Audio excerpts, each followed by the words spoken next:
ขอความเจริญในธรรมเจริญปอนมายังบรรดาปอออกแม่ออกศรัทธาสาธุชนคนดีต่างหลายเนาะปอหลวงแม่หลวงปอลุงแม่ป่าปีป่าหน้าเอาอาศรัทธาตินจองห้องวัดเถ่าแก่หนุ่มกำใจยิงต่างหลายอันปินกีฬานุปถากสันนิบาลตานเข่าตีได้ลุกขึ้นมาปืดเคืองวิทยุเนาะมาหับฟังรายการนี้เปิ้นใส่ชื่อว่ารายการสัพเพเหระปะกิณกะขอนลุงไก่แจ้งรายการเสียงธรรมเสียงธรรมรายการเสียงธรรมแสงทอง ซึ่งดำเนินรายการโดยตนตัวแห่งอาตมาภาพเก่ากระผมตุลุงนันชัยวัฒนาคเสโนแห่งวัดประทาดอยน้อยตำบลดอยหล่ออำเภอดอยหล่อจังหวัดเชียงใหม่ซึ่งวันนี้ก็มารับผิดชอบนะบริหารเวลาปินวันแรกคือวันนี้ปินวันพัดนะวันพฤหัสวันนี้ปินวันพัดตี21เนอะศรัทธาญาติโยมทั้งหลายเดือนมกราคมพุทธศักราช2564นะคิดจะลืมนะ วันนี้ก็มาพบมาปักกันพรำว่าปินวันพระวันศีลด้วยนะโยมเนอะวันนี้ปินวันเดินหาขึ้นหรือว่าออก8คำนะเก๋งหาเก่าเสติดกับจันยี60เสการวันเดียว จะนั่นวันนี้ก็มาพบมาปักกันสถาปินเจ้าแหลกเนอะวันนี้บางตันบางคนก็ตื่นจืนกันคือมาละตั้งหมดตีหนึ่งตีสองตีสามก็มาฟังรายการของตุลุงมีสัพเพเหระก็คือว่าสัพปะสัพปันกูอ่านปันเจอ กึดในใดก็ว่าไปเอาธรรมมาเตดพร้อมสังผองปิ้นกูปิ้นกีมกันไปในลงเนอะปิ้นกูปิ้นกีมมาปิ้นเปิ่นแก่งอมแก่เงาหายงอมจะไปเขตกันนะฟังคายเขตไปรายการตุลุงนี้ปิ้นกันเองเนี่ยลูกทุ่ง ก่อนอื่นตุลุงก็จะประตังสถานีวิทยุตีเปิ้นมีบุญต่อโสตประสาทหูเฮาได้รับฟังกันเด้อที่เปิ้นเอารายการตุลุงนี้ไปสู่ท่านผู้ฟังที่อยู่ตั้งบ้านตั้งจองเนาะสถานีวิทยุเปิดการศึกษาพระพุทธศาสนา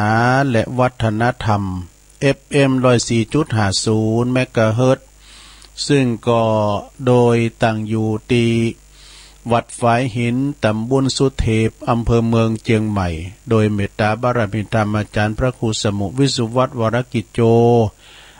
วันนี้เปิ้นข่างเพ่งเขาเจ้าฟังกันโตจนอิ่มน้ำสำราญในการที่ว่าเปิ้นมีดนตรีอยู่ในหัวใจตุลุงก็จัดไปเนาะนะจัดไปตามอารมณ์ตามใจผู้จัดขัดใจท่านผู้ฟังพองก็บ่ฮู้ เพลงบักเก่าแห่งความหลังระลึกถึงนย้อนยุคซะนะสมัยตุลุงเขาเล่งควายก็เห็นเนาะหลายคุ้นนะ อีปอยเมเขาเนี่ยเคยปุตโตสมัยอีป้อเป็นบ้าวนะเนาะย้อนยุคหรอกวิทยุคณะสงฆ์อำเภอฝางโดยเมตตาบารมีธรรมหลวงปู่ท่านพระครูสุจิตานุรักษ์ด็อกเตอร์เจ้าคณะอำเภอฝางเนื้อหลวงพ่อใหญ่เฮา FM 100.25 เมกะเฮิรตซ์ซึ่งตั้งอยู่ณที่วัดพระบาทอุดมนำบ่อสาวาสำนักวิปัสสนาโดยเตปีจำเริญโชติธรรมโมเจ้าอาวาสวัดสันโค้งตุปีก็รีโมทเข้ามาปิ้นตีเรียบร้อยกราบขอบคุณตุปีเนอะสถานีวิทยุแดนดินถิ่นล้านนาตั้งอยู่ที่บ้านโฮงโงตำบลนำบ่อโลงอำเภอสันป่าตอง 103.50 โดยคุณรุจิสมบัติเงาคำขอบคุณปีอ้ายเฮาเนอะเป็นลิงสัญญาณแต่เมื่อตี 3ปิ้นตุ่นไปจนถึง 7 โมงเลยทีเดียวนะฟังธรรมกันอย่างจุใจมนต์เสียงธรรมจากแม่แจ่ม 106.25 โดยเมตตาบารมีธรรมในหลวงพ่อท่านพระครูมงคลวิสิทธิ์หลวงพ่อใหญ่เฮาเนอะเจ้าคณะอำเภอแม่แจ่มเจ้าอาวาสวัดบุพารามตำบลช่างเครื่องอำเภอแม่แจ่มขอบคุณท่านพระปลัดอุทัยถึง2 ท่านเป็นพระเจ้าหน้าที่ฝ่ายเทคนิคลิงสัญญาณไปปิ้นตีเรียบร้อยนะสถานีวิทยุแดน อันของปอดมนี่เปิ้นจะหับ5 โมงนะบ้านทุ่งเรดิโอ 89.50 เนอะของปอดมบ้านทุ่งเรดิโอแมลงบึดเปิ้นก็หับสัญญาณปล่อยสัญญาณ1 ชั่วโมง3 โมงถึง4 โมงเนาะสถานีคลื่น 101.75 เมกะเฮิรตซ์น่านฟ้าเรดิโอนะอันนี้จะเปิดหับสัญญาณแต่ตี3ปลายแก่ๆนะหิมที่4นะโดยคุณลุงนิรันดร์ปันดอนตองนะหัวหน้าเฮาเนาะสถานี 90.75 เมกะเฮิรตซ์สถานีวิทยุชุมชนคนเหนือเขื่อนเนอะอำเภอหอดปุ้นครอบคลุมไปทางอำเภอดอยเต่า98.75 คลื่นธรรมะของชุมชนวัดห้วยตองสักนะตำบลโขงเปาอำเภอจอมตองโดยเมตตาบารมีธรรมอาจารย์ท่านพระครูวาปีวรมานิชเจ้าอาวาสเนอะแต่ก็ท่านอาจารย์ชาวลิตชัยวังโสพระเจ้าหน้าที่เฮานะเปิ้นก็เปิดรับสัญญาณไปอันนี้เปิ้นก็เปิดเจ้านะที่2กึ่งเนี่ยนะเปิ้นก็เปิดเพลงออกแล้ว ต้องขอกราบขอบคุณแล้วก็เจริญพรขอบคุณครับพระเจ้าหน้าที่แล้วก็เจ้าหน้าที่ฝ่ายฆราวาสแต่ละสถานีโดยเนอะ ตุลุงก็ได้เอ่ยสถานีไปแล้วก็ขอบคุณที่เป็นฟังทางระบบออนไลน์ระบบอินเทอร์เน็ตฟังการโทรโลกนะนำเอาเสียงยองเนี่ยตูยองตุลือตุลือตูยองสู่หูท่านผู้ฟังกันว่าไผฟังบ่ฮู้อันนี้มันเป็นหยังนะตุลุงแคบเนี่ยเป็นว่าหยังก็รองเท้านี่มันว่าเหมือนกันเฉพาะถิ่นกันว่าอันเฮาไปตังเมืองละปูนี่นะกันเฮาว่ารองเท้าใส่รองเท้าไอ้ลูกไอ้นะเปิ้นว่าอุดรนี่วะ อุดรวะกันว่าแคบนี่มันแน่นใจโลมุยเนาะ แล้วก็คุณยองไปอยู่ตั้งบ้านลาวขึ้นว่าสมัยแท้บ่ปลาดกนี่นะเอาไปลาบหล่นนะปวดรู้ไอ้ดอกใส่มเขือจ่านะเหมาะ อันนี้เปิ้นนั้นว่าอุดรนี่นะปลาดุกนะเอามาลาบหลุนว่ะแล้วก็เอามเขือจ่ามเขือแจ่เนี่ยเอามเขือจ่ามาใส่นะเหมาะ เอาเดินเนสนาเฮาจะไหว้พระเกินเนอตุลุงก็ลืมขั้นตอนไปกล่าวอันนี้ก่อนมันพิญญาแล้วนะสลับซับเปลี่ยนกันเนาะสำเตก็กล่าวเอ่ยไปตั้งวิทยุก่อนเนี่ยแล้วก็มาไหว้พระลงบางเขาตื่นแล้วเนาะลงโอนแม่บุญพินพร้อมที่จะไหว้พระเข้าเฝ้าพระพุทธเจ้าเหมือนกันหมดหน่อยลงเนอะ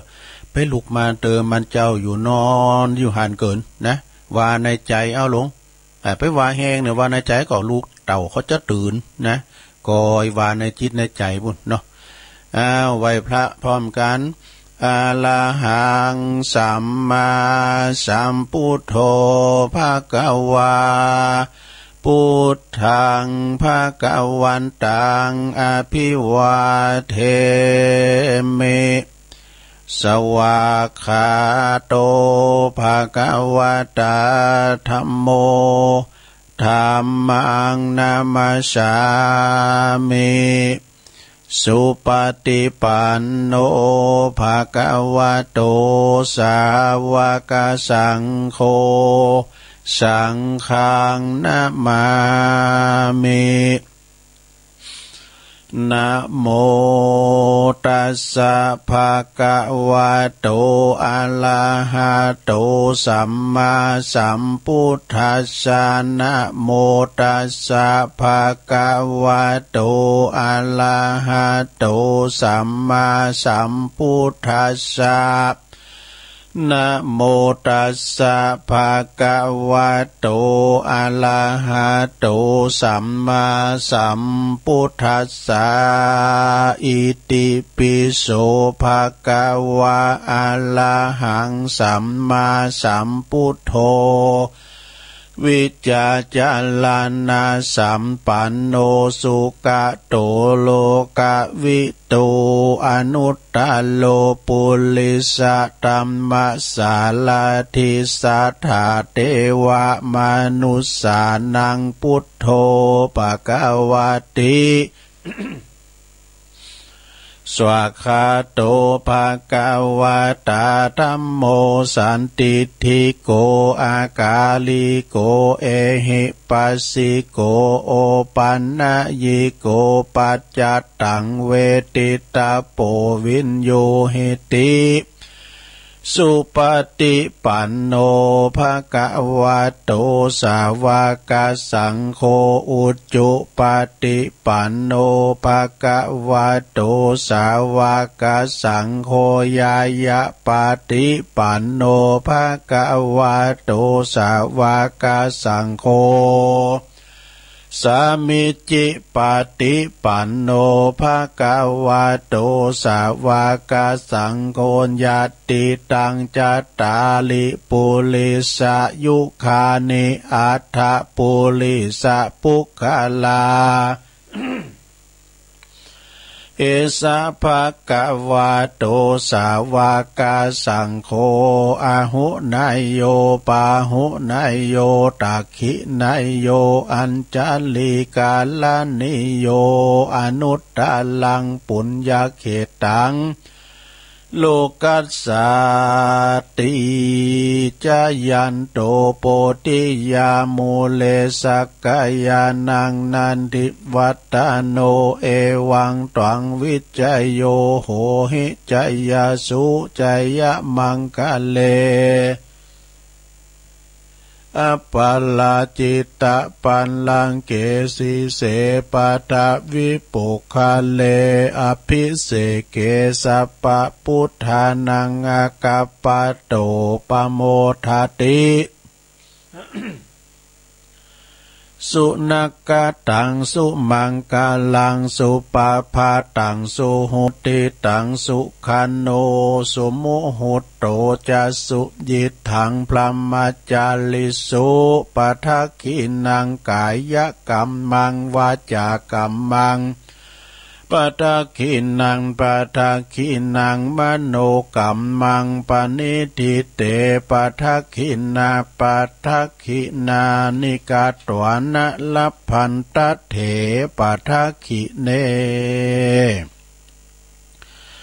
สัพพิติโยวิวัจจันตุสัพพะโลโกวินาศตุมาเตภวัตวันตรายโยสุขีติกายุโกภวะอภิวาทนาสิริสานิจังวุธาปัจจายโนจัตตารโอธัมมาวัฏันติอายุวันโนสุขังปะลังเอาแล้วสัทธาญาติโยมทั้งหลายตุลุงก็ปีนเก้าปีนโหเนาะนำสวดมนต์ไปปีนตีเรียบร้อย ก็ขอกุณพระติตไหลรัตนะผ่านแผ่วพระเกี่ยวเจ้าตั้งสามประการจงได้ดลบันดาลมาปกป้องคุ้มครองรักษาครูบาอาจารย์ปมหาเถรานุเถระครูบาอาจารย์พระสงฆ์องค์สังฆเจ้าสามเณรเจ้าทั้งหลายที่เปิ้นได้อยู่กับวัดกับว่าเนาะนะเปิ้นก็ได้ตั้งอกตั้งใจสืบศาสนาเฮาไปปิ้นชงแล้วแต่เปิ้นจะไปถึงไหนก็ขอให้อยู่จุนยาวะชีวังสืบทอดพระศาสนาเจริญงอกงามไพบูรณ์ปินเนอร์นาบุญศรัทธาได้กราบได้ไหวยึดเหนี่ยวจิตใจศรัทธาปอออกไม่ออกตั้งหลายปิ้นติว่าปิ้นติปึงต่างจิตต่างใจนะเพราะว่าพระสงฆ์องค์สังฆเจ้านี่รัตนาดวงที่สามการแล้วว่าศรัทธาเปิ้นมีการมีงานเนาะเอาก็ละลืมกันพระสงฆ์องค์สังฆเจ้าก็ไปสวดไปโยไปหือกำลังจิตกำลังใจศรัทธาญาติโยม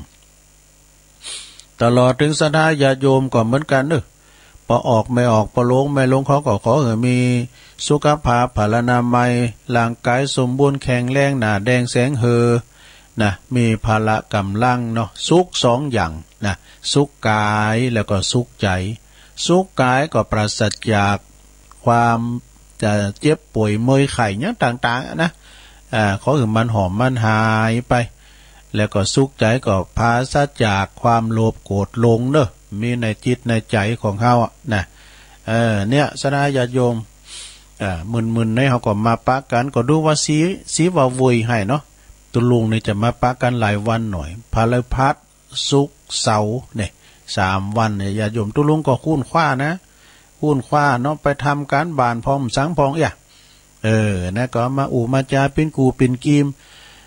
เปิ้นว่าเสมบ่คมหือใส่ด่ามนักความหู้บ่นักคือมันต้องมันอ่านก็ลุงก็ต้องอ่านมาเหมือนกันมาขี้ลืมนะกะจับตัวเฮาก็ใส่แมทเนี่ยนะซะญาติโยมแมทนี่มีอานิสงส์เด้อจะไปลืมแมทเนี่ยอันที่เปิ้นเอาหน้ากากใส่หูดังเนี่ยนะโหหน้ากากก็แม่นะกะเนาะใส่หน้ากากนี่นะซะไปไหนจะไปลืมกาดจะไปตกนะกาดนี่เปิ้นยังเลิกกันเด้อไปกาดเด้ กาดจะไปตกก็คือหมายความว่าการปิ้นนักมวยกาดตกก็เดก็โดนการคอวันนี้เนาะเขาจะไปประมาทไปที่ไหนก็ตามจุดขัดกองเปิ้นมีเนี่ยสถานเนี่ยว่าเขาไปงานเขาด้ามงานแต่งงานหยังเปิ้นมีจุดขัดกองสมนี่เปิ้นทำหน้าที่นะล้างมือโดยเจลนะหรือว่าเปิ้นว่าหยังก็กินห้อนจอนกลางล้างมือนี่ใส่แมสเด้เนี่ยนั้นแปลว่าโอ้โตลงดีเหมือนกันเรื่องเฮาใส่แมสนี่นะน่ะอย่าฮื้อดีอย่าฮื้อนั้นก็ถ้าเมื่อผมเลิกมูลีได้ ก็ดีก็ผมใส่เมียผมเพื่อออกก็กินข้าวนะว่าเมียเตือนเนี่ยผมมาออกแต่ป้อเมียผมเดือด มันอึดอัดไหนเนาะก็ไปแถมน้อยนี่ก็เอาออกกับตัวแม่เมียเดือดแถมแม่ตัวผมก็เลยได้เลิกบุหรี่ได้บททุกอันนี้ทรงเนอะ เลิกบุหรี่ได้นะคำนี้ผมจะเลิกเหล้านะโอ้เป็นว่าเราย้ำเลิกเดินนั้นย่างให้กายเนาะ ดีเหมือนกันนะวันนั้นตุลุงไปสวดมนต์เต็นเนาะไปสวดมนต์เต็นนะเปิดใส่แมสมนต์กะปุดโทกาติไหนมันได้มันไปจะหูเลิงเลย มันปากเขาอยู่ไหนนะบุ่มอยู่ไหนเนาะไงไฟกับจะหูเลิงเนาะก็มันได้นี้สวดมนต์เต็นนี่นะสนาเปิ้นเอาติมเนาะเปิ้นว่าสวดมนต์ติมเอาหมดมันจะว่าจงเอาหาหน่อยเอาเมตตัญจะเอาอัปปมาโนพุทโธเอายานตุนนี่นะเปิ้นเอาติมหมดการเปิ้นว่าใจยาจานายก็เฮาก็มอมแมมก็ที่ไหนมันบ่ได้เนาะก็อันนี้สงฆ์นะโยมแต่กาดจะไปตกนะเดี๋ยวนี้ก็ขี้คายไปพองละเนอซะด้าเด้อเดี๋ยวเฮาจะไปประมาทนะเนาะก็ก่อนอื่นนั้นซะด้าญาติโยมทั้งหลายเนาะ วันนี้ ก็เป็นวันดีเป็นวันศีลวันพระพร้อมก็ตื่นจืนขึ้นมาแล้วนะโอ้เขาก็มาฟังรายการสเปเฮละตุลุงเมื่อคืนแล้วตุลุงก็ฟังวันพฤพุธคือแล้ววันปุดฟังท่านพระครูโอ้เปิ้นจะเตี้ยวจะเดินกันเรื่องไหนได้จะไว้เขากำนี่ เขาทาเหมือนกันในโรงเด้อเกมเด้อตัวตุลุงในเกมสัมภาระผ่าปกตุลุงมีดูแต่ตุลุงเมื่อมหลายแหละเนาะจะไปเขากำตัวกับหลวงพ่อมานิดเขาน่ะ อาจารย์นิพนธ์เขาพวกกันร้อยต่อพวกกันดอยนางแก้ว ถึงว่า ลอยต่อดอยนางแก้วนี่เอิ้นไปตังปอประสิทธิ์ห้องสิทธิ์ชื่อลิ่นเปิ้นจังก็ปอประสิทธิ์นี่นะปอประสิทธิ์ห้องสิทธิ์นี่ก่อนนี่เปิ้นก็อยู่ตั้งดอนใจเหล่ามุนเนี่ยเปิ้นไปตั้งลักปักฐานอยู่ปุนแต่หึงเมื่อนอที่แม่อายพุ่นน่ะบันเส้นตุนมือกันเนาะเปิ้นก็แจ้งความประสงค์จำนงหมายว่าการถาว่าเปิ้นจะกึดจะสร้างหางแป้งห้องน้ำห้องสุขาปุนน่ะเปิ้นจะปิ้นเจ้าภาพ 12,000 กับว่าตุลุงก็ยืมสำรองก่อนได้อันนั้นน่ะ ผมได้แล้วตุนี่ เปิ้นจะปิ้นเจ้าภาพด้วยนะเปิดตุลุงก็ประสานงานเอาไปตั้งท่านพระครูอภิวัฒนวิกรมอันนี้เปิ้นเป็นหัวหน้าเฮา เอานี่ตุลุงเป็นลูกกุ้งพญาอินตุลุงมีแต่ประชาสัมพันธ์เด้อขอบคุณปอประสิทธิ์ห้องสิทธิ์พร้อมขอบโคดเด้อเปิ้นอยู่ปุ่นแสนตุนมือแม่อายปุ่นนะเปิ้นจะปิ้นเจ้าภาพไปดอกแปลง2ห้องไอ้แค่ห้องนึงแค่ห้องเอาไว้สำหรับคนพิการนี่ว่าเปิ้นก็พิการมันก็ทางสายตานี่นะ เป็นแจ้งความจำนงมาแล้วก็เจริญพรขอบคุณแต่แม่สายพินด้วยเนอะแม่สายพินกัลยาเปิ้นอยู่ปุ้นอยู่ตรงศาลดอนใจเปิ้นก็บอกว่าตัวลุงอันเข้าห้ามปีนน้องกันฮักกันเอาไว้ทำบึดกันเนอะเปิ้นว่าอันเจ้าใจเขียนแม่ใจเขียนนะลืมไปหันบทเลยนะบึดก่อนนะแม่สายพินเนอะแล้วก็เบอร์ของแม่สายพินนะเกมปากกาไว้เนอะก็เดี๋ยวตัวลุงจะประกาศนะตั้งปีไอจอมหยุดได้แล้วก็ตัวลุงก็บอกไปหลายเดือนก็ยังมีไผโทรมากำแล้วเปิ้นยินดีต้อนรับเนอะไอ้ดุ ไปจะโทรมาหาแม่สายพินตรงซานดอนใจเมืองปานก็ได้อีนะ ก็เดี๋ยวก็เกมปากกาไว้แถมแมลงบืดนี่ก็จะเทศนาธรรมนะแต่ตอนนี้ก็ว่าจะแต่เต้นนี่กะเนาะแถมบืดนี่ก็จะเทศนาธรรมแต่ว่าจะเล่าอันนี้ไปก่อนเนาะแถมบืดนี่ขอบคุณทางคุณแม่ศรีธรเปรมจิตเปิ้นอยู่บ้านนองโบไซปาการปุ่นเปิ้นแจ้งความจำนงว่าขอปิ้นเจ้าภาพเมื่อแรงบืดปิ้นเจ้าภาพการเตดโดยอุทิศบุญกุศลแผ่ภายย้ายบุญไปหาจิตตะดวงวิญญาณของพ่อศรีทนเปรมจิตโดยตีลงรับดับขันไปนะแล้วก็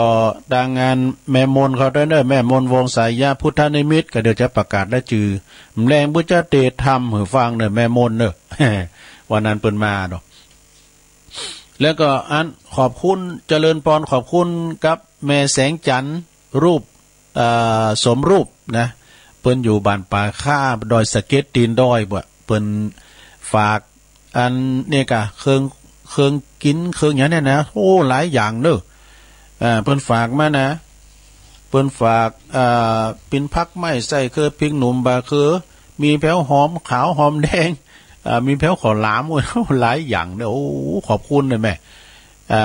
คุณแม่อันนี้อย่าคุณแม่แสงจันทร์สมรูปเปิ้นฝากของกินพักไม่ใส่คือมาหลายอันหลายอย่าง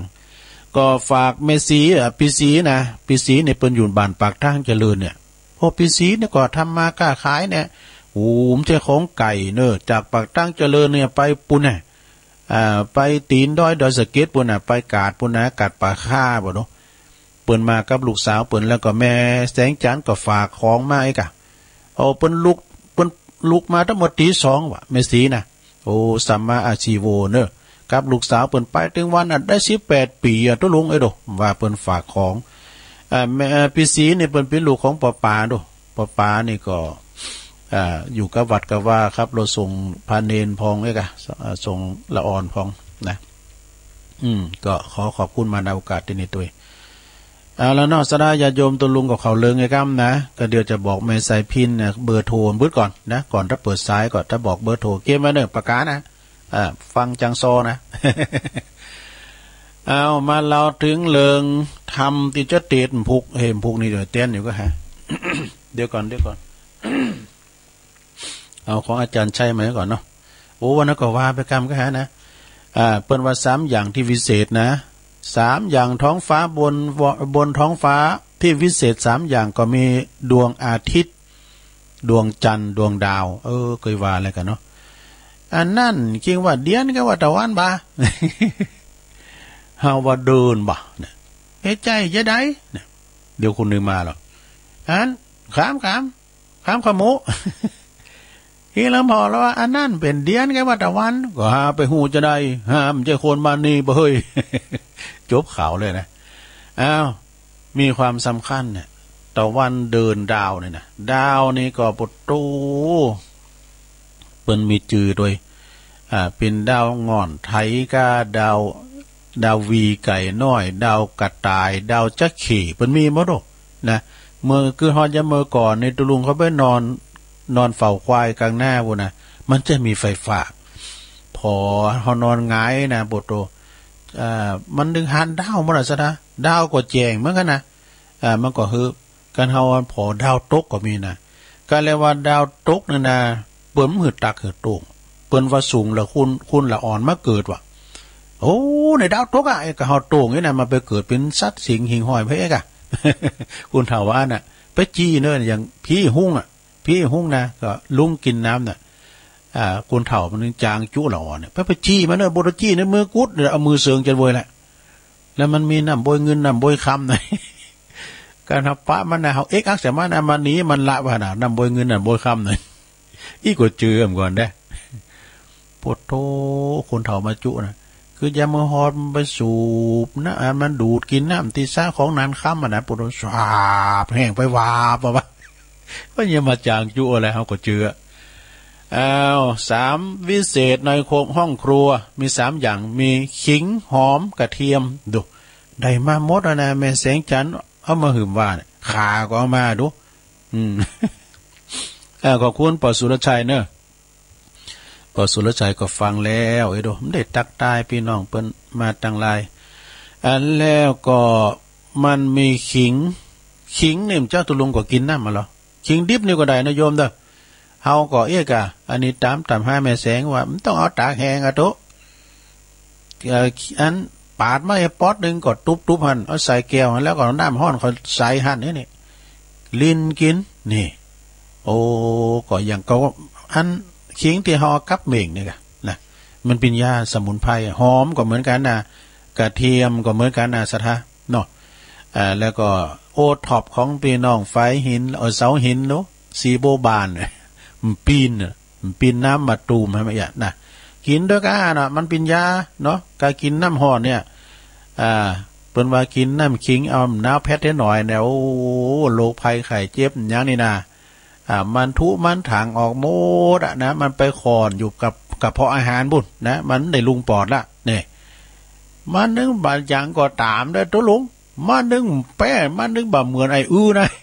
นั้นก็ว่าไปเลยโอ้แต่ก็ไอ้เนี่ยมันฮ้อนอย่างของเนี้ยไอ้เนี่ยเอาให้ก็ไปได้น้อยเนี่ยมันดึงล้อเละล้อแต่ทางกับมดไอ้ทัดเต้เนี่ยของมันฮ้อนได้ไอ้3วิเศษมนุษย์คนเฮานี่มีพลังนะสะรักษาว่าเนื้อธาตุขันนะจะไปให้มันเจ็บมันใหม่พอก้อยดูแลดีๆเฮาจะสะท้อนถึงนะสะญาติโยมกันเฮาไปที่ไหนเฮาจะนึกถึงเลยทันทีเฮาไปพอแต่หงยาเนาะเฮาว่าเหมือนไผมันเจ็บปีนี้น่ะลองไปบอกกับโอ้ตัวเปิ้นรอคิวกันหลงป้อมมีตีหนังแหละจับวันที่เปิ้นน่ะโกรธความดันเบาหวานนี่น่ะป้อมมีตีหนังเด้อหงยานะฮะอยู่ดีกินได้เหมือนไผมันเจ็บปีนลงไปบอกกับการเฮาไปหงยาเฮาจะนึกถึงสังขารเฮาได้น่ะโอ้สุขภาพเฮานี่เตียวได้ไปปีนี้นี่ปินดีที่สุดเน้อบ่ดูคนนั้นน่ะนอนแอดแนดอยู่บนเปนอนน่ะเนี่ยเตียวไปเตียวมาก็โอ้คนนั้นเพิ่นนั่งอยู่ล้อเข็นน่ะเฮายังดีนะเตียวดูเขินเดินไปไหนนะมาไหนได้เนี่ยจะนึกถึงสังขารเฮานึกถึงสุขภาพเฮาเนาะสะดาเนี่ยกันเฮาไปพอเตียนตารางเหรอพอตารางเฮาจะนึกถึงอิสรภาพนี่โกเฮาอยู่ในกรงเหมือนกับนกอยู่ในกรงทองเปิ้นว่าฝนตกห่ำต้องอยู่โกงค่ำอยู่โกงค่ำแต่ฝุ่นห้ำในป่ามันมีปีกแต่บินบ่ได้นั่นก็ตัวร่างกายสมบูรณ์หมดนะปนน้อยใส่โต้นหมดสะดาจะนึกถึงอิสรภาพจะนึกถึงทันทีนะ3มนุษย์วิเศษคือพลังชีวิตลมปราณแล้วก็วิญญาณนี่ความสำเร็จ3วิเศษก็มีรู้การเวลารู้ชัยภูมิรู้สมานฉันท์เนี่ยเอาก็พอการเวลาสระญาติโยมทั้งหลายแต่เวลาตุลุงมีลายเนาะ2 ชั่วโมงก่อนนะเวลาตุลุงมีหนักอยู่รู้ชัยภูมินี่ที่ทั้งภูมิที่ต่างที่ว่าเป็นทำเลดีๆจะหาเนาะประมาณนั้นนะชัยภูมิจังหวัดชัยภูมิก็มีหรอนะแล้วก็รู้สมานฉันท์อันนี้สำคัญเนอะสถานเนอะสมานฉันท์นี่นะมีความฮักใคร่ปองดองซึ่งกันและกันนะมีความสามัคคีเป็นน้ำหนึ่งใจเดียวกันนะสถามีความรักใคร่ปองดองสมานฉันท์มีความสามัคคีกระเดิดว่าแม่สีแม่สายพินวากันเนอะแม่สายพินเกมเนอะตัวลุงจะว่าเป็นขอหึงวาหน่อยเนาะว่าต้อมเต้นก็วาลังไม้ก็ได้เนอะแม่สายพินเป็นขอฟังคือก่อนเพราะว่าเขาหำไหมเนาะเขาห เขาหำความสามัคคีปลองดองสมานฉันท์เนี่ยเปิ้นว่าอย่างอี้เนอะแม่สายพี่เนอะเฮาพี่น้องกันนั้นฮักกันเอาไว้อย่าได้ตัดก้อมสินเปียงกันพี่ว่าแล้วน้องจักไปเถียงตัดก้อมสินเปียงได้หยังพ่องเจ้าเกิดแล้วก็ตายบ่เมินก็เท่าหนีความตายไปบ่พ้นอย่ากะตำกำเฮือมันล้ำล้นกำมันจังซ้ายตันเห่าปี้น้องอย่าถือเฮาเขาจักปาเอาเฮาหมังใจเป่าจ้อยพี่น้องเฮานั้นฮักอยู่กันเป็นถ้อย พี่น้องเฮานั้นอยู่กันเป็นถ้อยบ่มีมนทินขุ่นจำพี่น้องพิษกันเหมือนมีดฟันน้ำฟันแล้วก็อันหายลอยกันว่าน้องผิดนิดผิดหน่อยตัวพี่ก็คอยอภัยโทษฮือยามเจ็บยามเป็นไผจักมายื้อบ่เหมือนวงเดียวพี่น้องคนอื่นคนไก่เข้ามานั่งสองมีตาพออันดูได้บ่เหมือนพี่น้องช่วยกันดวงลายยามบ่สบายช่วยกันพอเฝ้านี่พ่องปั่นแผ่วเงินพ่องปั่นแผ่วเข้าช่วยกันยุกยาพอไปพี่น้องใกล้กันเฮาหวังไข้ใจยามเจ็บป่วยไข้หิวแรงยามอยู่จุ่มเนื้อจักไปปากแข็งจากกำรุนแรงเล่าเหนือเล่าใต้มัวเมาพิษกันแล้วเฮาจักได้อันอย่างคืนมาแล้วไทย ตะเอียความจริงมันยาวนะตุลุงลบลัดตัดตอนที่มันได้ตะเอียนะมันมีในหนังสือของแม่น้อยกาดนัดเนาะความจริงมันยาวแล้วนี่นะของปินนานค่ำเนาะยะท่าตุ่มมันมีในอยู่สีกัดดังมาติ๊กจดไว้แล้วเนาะก็เดี๋ยวจะบอกเบอร์โทรแม่สายพินก่อนนะเอาเฮ็ดตอนเนี่ยเนาะก็เดี๋ยวมันจะว่าไปต่างหน้าจะลืมนะ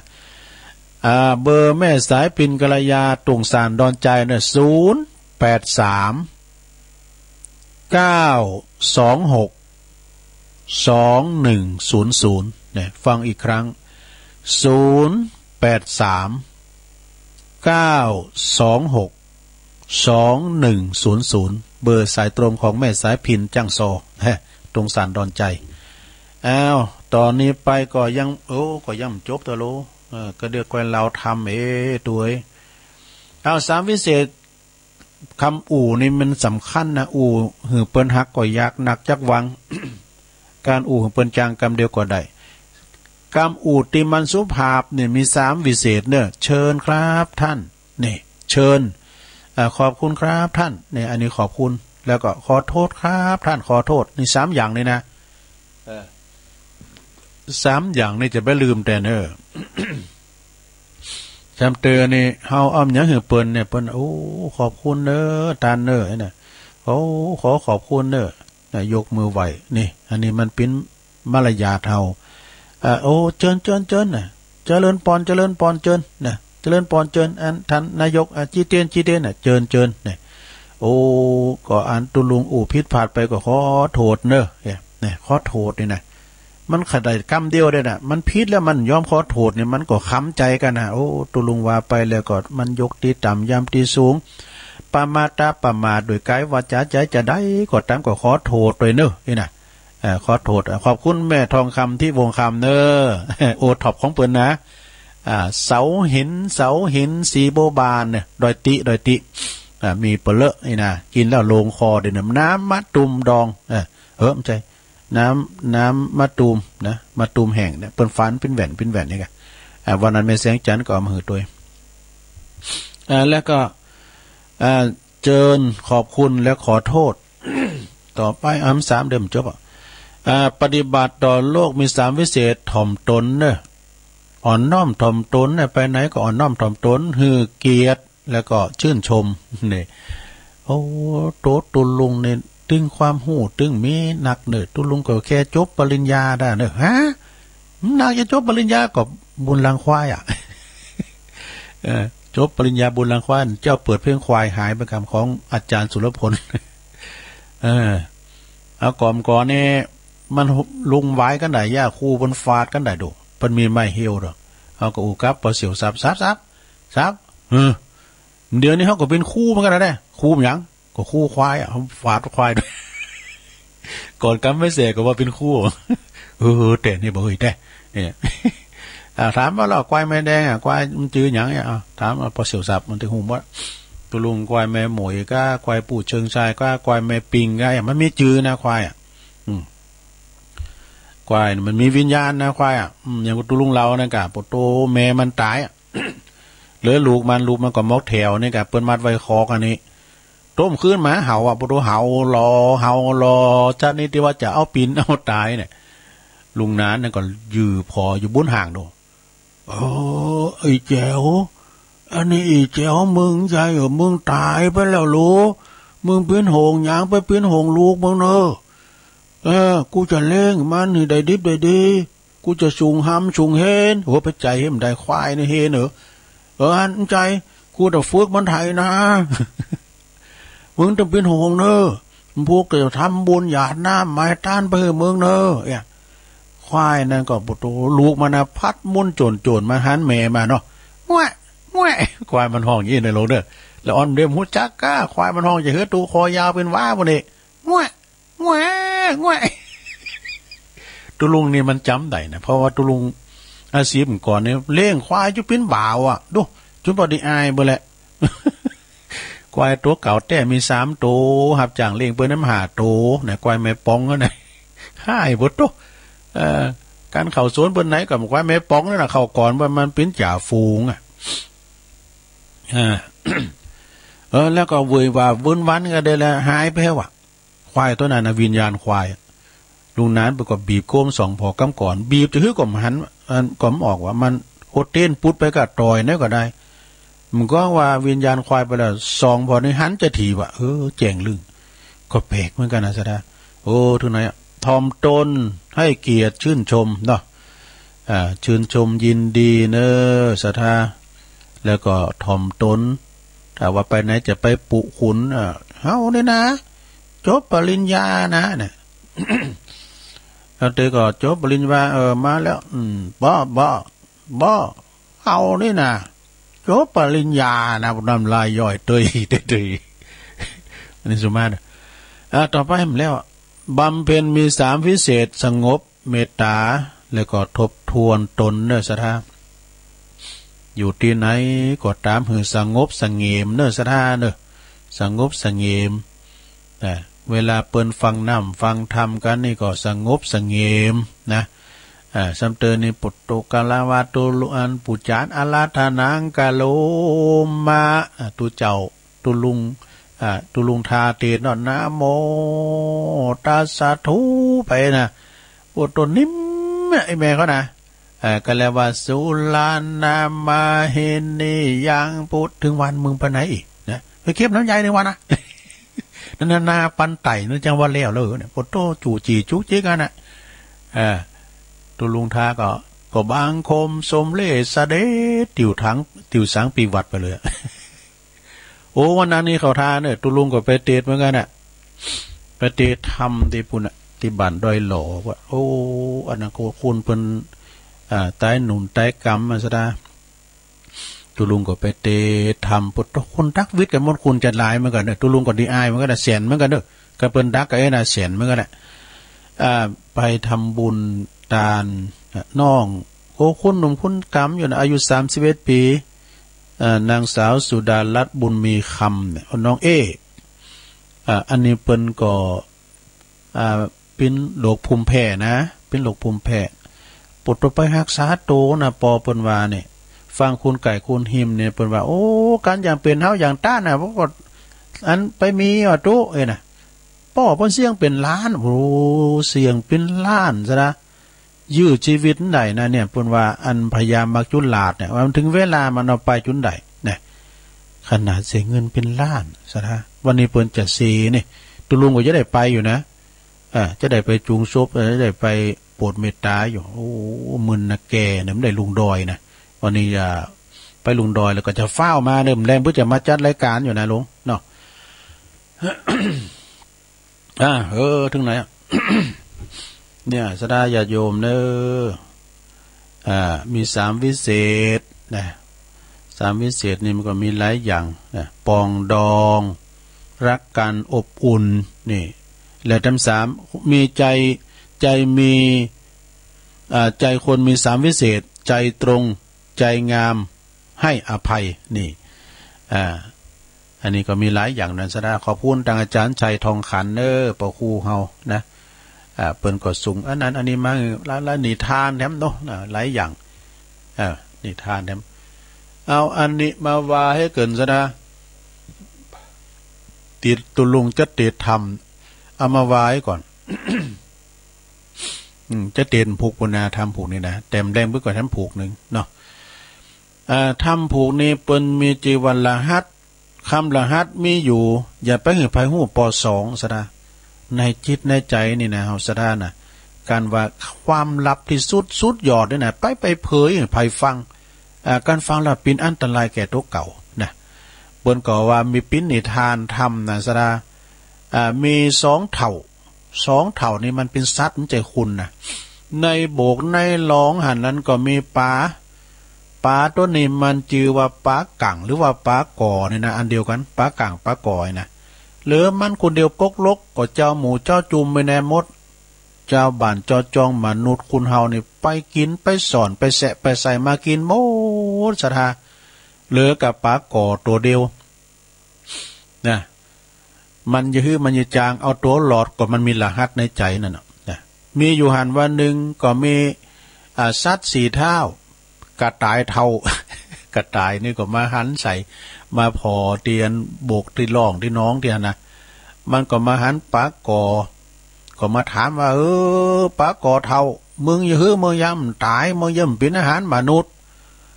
มึงมีคาถาดีอย่างไรเนี่ย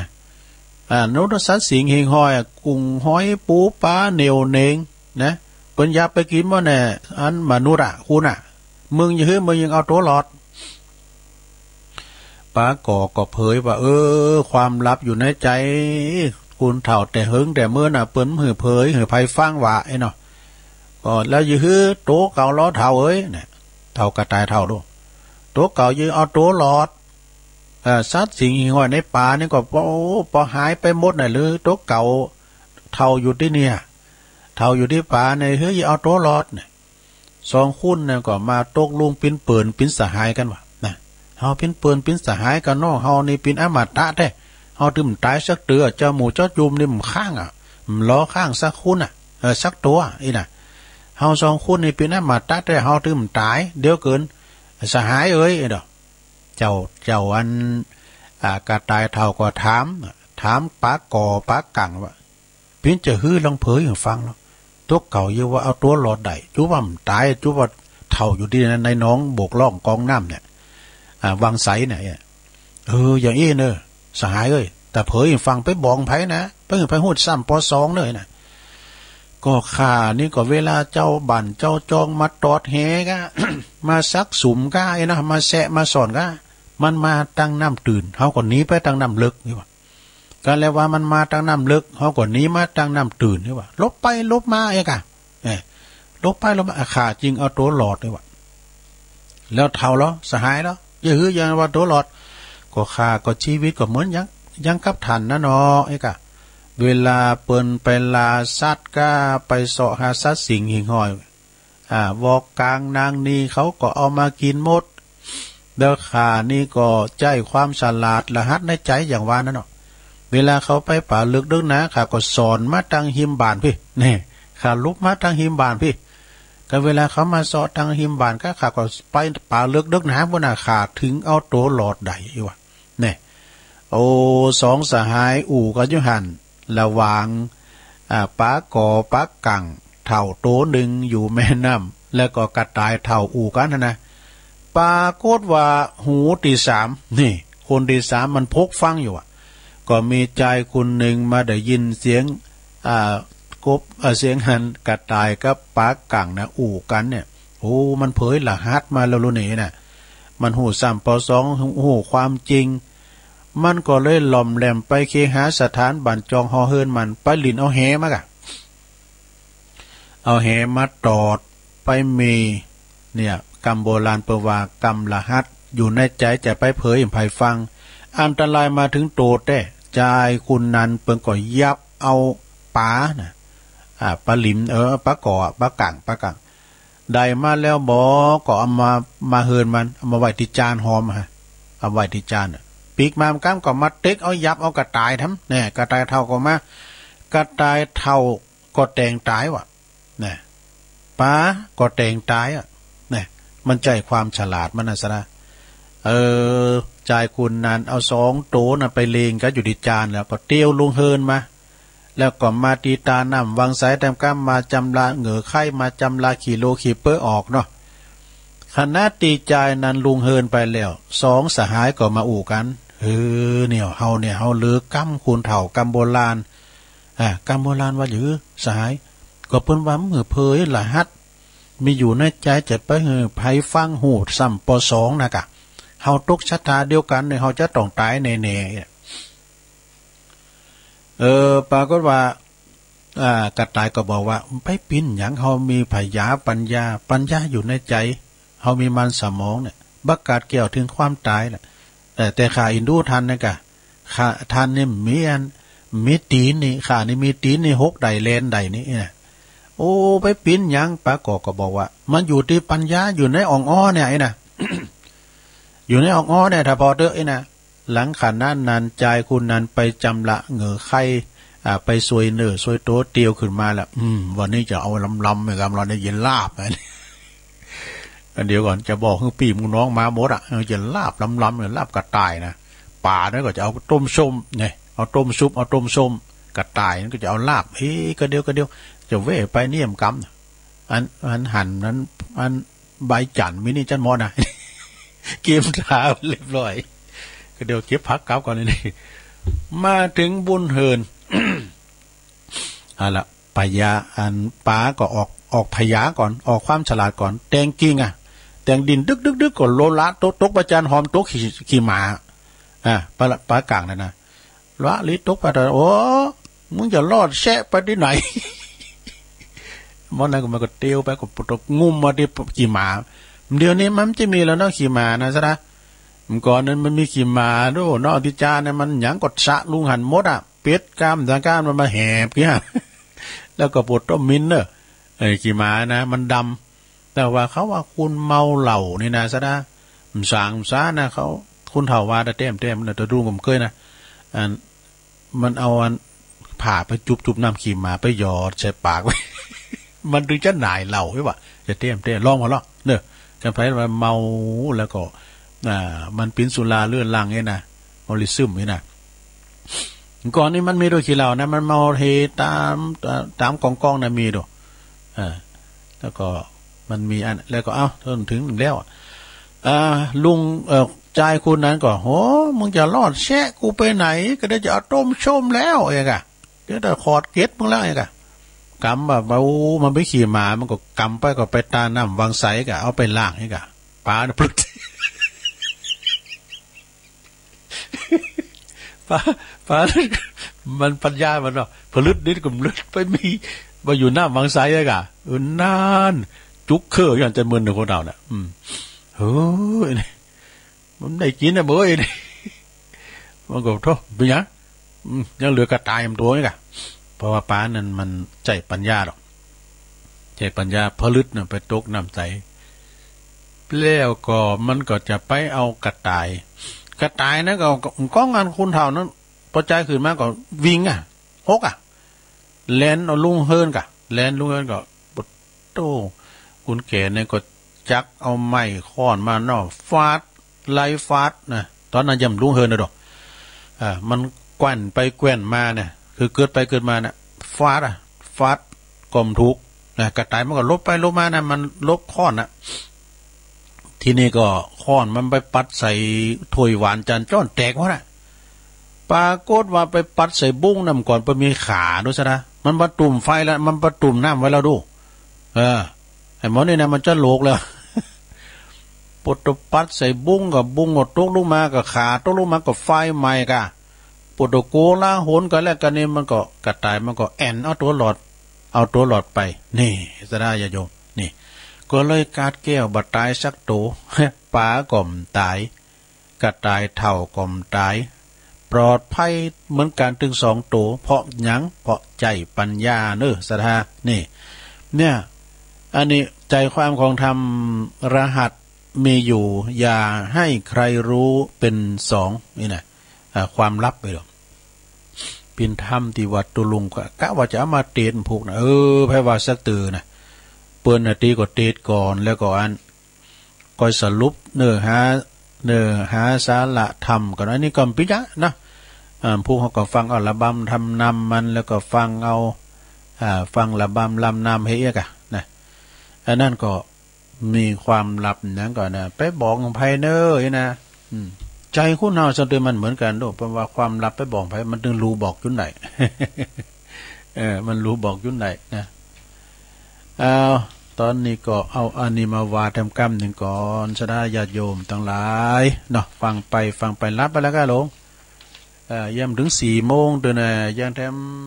2 นาทีจะถึงตี 4ก็ฟังกันไปนะเวลาตุลุงมีหลายอยู่ประโยชน์ของสมาธิแปลว่าความตั้งมั่นนะตั้งคิดตั้งใจตั้งสมาธินะสมาธิและสติเนี่ยท่านจะคล้ายๆกันนะเนาะสถาเนาะสมาธินี่มี12อย่างเนาะสถาสมาธิความตั้งใจมั่นความตั้งสมาธิกะตั้งสมาธินะจะมีอยู่12อย่างด้วยกันนะสถาข้อที่1ทำหื่นเฮาเนี่ยรับสบายคลายกังวลนี่การเรามีสมาธินะรับฝันดีนะคลายกังวลคือบ่ฝันหันไล่หืดตื่นตกใจนะข้อที่2กำจัดโรคภัยไข้เจ็บตัวเท้ามีสมาธินะกำจัดโรคภัยไข้เจ็บตัวมันมีอยู่12อย่างข้อที่3นะทำมือสมองแล้วก็ปัญญาดีเนี่ยเหมือนกับปลาเถ่า ปลากั่งปลากอกับกระต่ายเถ่านะมีพยาปัญญาสมองดีนะแล้วก็ข้อที่4นะทำหืดรอบขอบก่อนทำงานเนี่ยตั้งจิตตั้งใจตั้งสมาธิเนอนะรอบขอบก่อนทำงานการทำมีสมาธินะงุดยิดนะซ้ำให้เหมือนกับเขามีโรคภัยไข้เจ็บในตนในตัวหลงเป็นความดันก็ดีเปิ้นไม่เขตดูสะดาเนี่ยไปเขตเนอะมองโลกในแง่ดีจะไปงุดงิดจะไปใจขืนนะการเอาใจขืนเนี่ยความดันมันสุดจะขืนติ๊กๆเนาะขอทำจิตทำใจในลงเนอะจะไปอันกึดหนักเนาะคลายเขตไปมันจะเกิดมันถึงเกิดลงไปกึดอย่างหนักเนาะถ้าเธอก็ปิ้นตุกกับลูกกับหลานมันยังมาแอวดีล่ำเลิมปีกหอปีกเฮินยิ้มต่างใจหำเฮนเรียนหลบมันก็จบไปเองนั่นแหละ จะมันเตอะเนาะวัยเขาปล่อยเขานะวัยห้อมก่อนเหลือนานเกินเนี่ยเนาะ แล้วเธอก็เขตกับขอบโคปิ้นหนีปิ้นศีลมันก็มีเหมือนกันเมื่อหลงเขาเกิดไว้นะเปิ้นหนีกันเป็นปิ้นแสนเขาปิ้นหนีเป็น7-8ปั้นไปเดือดร้อนจังเนาะมันจะไม่หยุดก็ไปไม่หยุดหรอก ไปเขตเรื่องหนีเรื่องศีลบางคนก็เขตครับโจกชะตาชีวิตเขตครับร่างกายโรคภัยไข้เจ็บมันก็มีเหมือนกันหมดลงเอ้ยโรคภัยไข้เจ็บเนี่ยเปิ้นก็ปิ้นเฮาก็ปิ้นเจ็บหลังเจ็บเอวโพดแผลวแข้งขาแผลวแผลหลังบุ่นมันก็มีเหมือนกันมันก็เจ็บเหมือนกันนะทำให้รอบครอบก่อนทำงานนะข้อที่5ทำให้ระงับความร้ายกาจนี่ความร้ายกาจนะความร้ายกาจกล่าวเล่านะสนาญาติโยมทั้งหลายกล่าวเล่าซ้ำเติมมันก็เคียดเหมือนกันด้วยพออย่างคลิปที่ลุงพลนั่นน่ะเปิ้นมาถ่ายสัมภาษณ์โอ้ไปรูใหม่บ่นี่ไปตบหลังนักข่าวเนาะมันเคียดเหมือนกันนะสนาญาติโยมเนาะกดโทรทัศน์ขีดซองจ่อมาที่ปืนนะเนาะซ้ำเติมก็เคียดเหมือนกันนะข้อที่6เนี่ยบรรเทาความเครียดนี่เนี่ยความเครียดเนี่ยซะนะความเครียดนี่มันก็มีหลายด่านเนาะตอนที่เกี่ยวเคสในขอบโคข้อที่7ไปเลยข้อที่7ก็มีความสุขเป็นพิเศษโดยนี่มีความสุขเป็นพิเศษเพราะว่าเฮามีสมาธิความตั้งใจมั่นนะข้อที่8ทำให้จิตอ่อนโยนนี่จิตใจอ่อนโยนนะซะนะ คุณเฮาถามว่าจิตใจอ่อนโยนแล้วนะใจก็อ่อนโดยนะมีความอ่อนน้อมถ่อมตนมีจิตใจอ่อนโยนนะบ่แข็งกระด้างอู่โมนจ้าหวานเนาะบ่อู่ปากแข็งอย่างผ้าบักเล็กอย่างนี้เป็นหวานนะซะนะผ้าบักเล็กเนี่ยมันดึงดังแก้งไฟออกมาบ่ะเนี่ยข้อที่9กลับใจได้เนี่ยก็เวลาเฮากึดไปลงพิษไปนะอย่าเฮาขี่รถถีบรถมันเข้าในออกนอกตั้งเฮาเอาขึ้นมาหมายความว่ากลับใจได้โอ้เฮาเตียวตังพิษตัวนี้เนี่ยก็กลับใจได้ข้อที่10นะเวลาจะสิ้นลมจะพบแต่ทางดีนี่สดาเวลาเฮา จะสิ้นลมคือว่าจะลุ่มหายแต่จากก็จะปะต่างดีต่างสวรรค์นะสดาเด้อต่างสวรรค์นะข้อที่11เจริญภาวนาบารมีนี่ก็จะมีบารมีขึ้นมาสุดท้ายข้อที่12ข้อที่12เป็นกุศลอันยิ่งใหญ่นี่เป็นกุศลอันยิ่งใหญ่ก็ยิ่งใหญ่กับการมีสมาธิตั้งใจมั่นแล้วนะเป็นบุญเป็นกุศลแท้ๆคือถึงความหลังข้างเก่าข้างก่อนเป็นอย่างอีกขอบคุณคุณสุมาลีใจตาเนอะอันนี้12สมาธิตั้งมั่นอันนี้แถมกรรมหนึ่งศรัทธาญาติโยมทั้งหลายเดี๋ยวอันนี้ตุลุงก็มันมีหลายอย่างสมเด็จกับในวาสกรรมเอากรรมบักเก่าไอ้กรรมหนึ่งกันเนอะศรัทธาดอกกรรมบักเก่าแถมกึ่งชั่วโมงต่อไปนี่เป็นความคมคำคมแห่งล้านนานะอันนี้ได้รับการถวายจากแม่แดงนี่ก็รัตนาดอกตะล่อมรวบรวมโดยพ่อครูอำนวยกลัมพัฒน์เนี่ยเปิ่นพิมพ์เป็นกรรมเก่าโบราณศรัทธา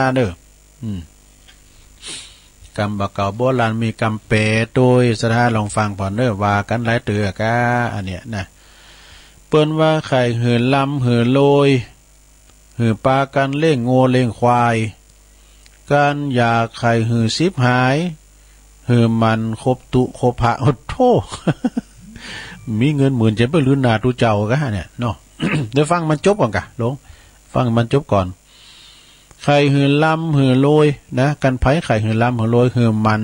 หือเล่งโง่เล่งควายเนี่ยการอยากไข่หือซิบหายหือมันคบตุคบพระนี่มันพิจารณาลงฟ้าบ่แล้วหากว่าอยากจะลำจะโลยก็คือปากันมันเล่งโง่เล่งควายมากนักนั่นเนาะหา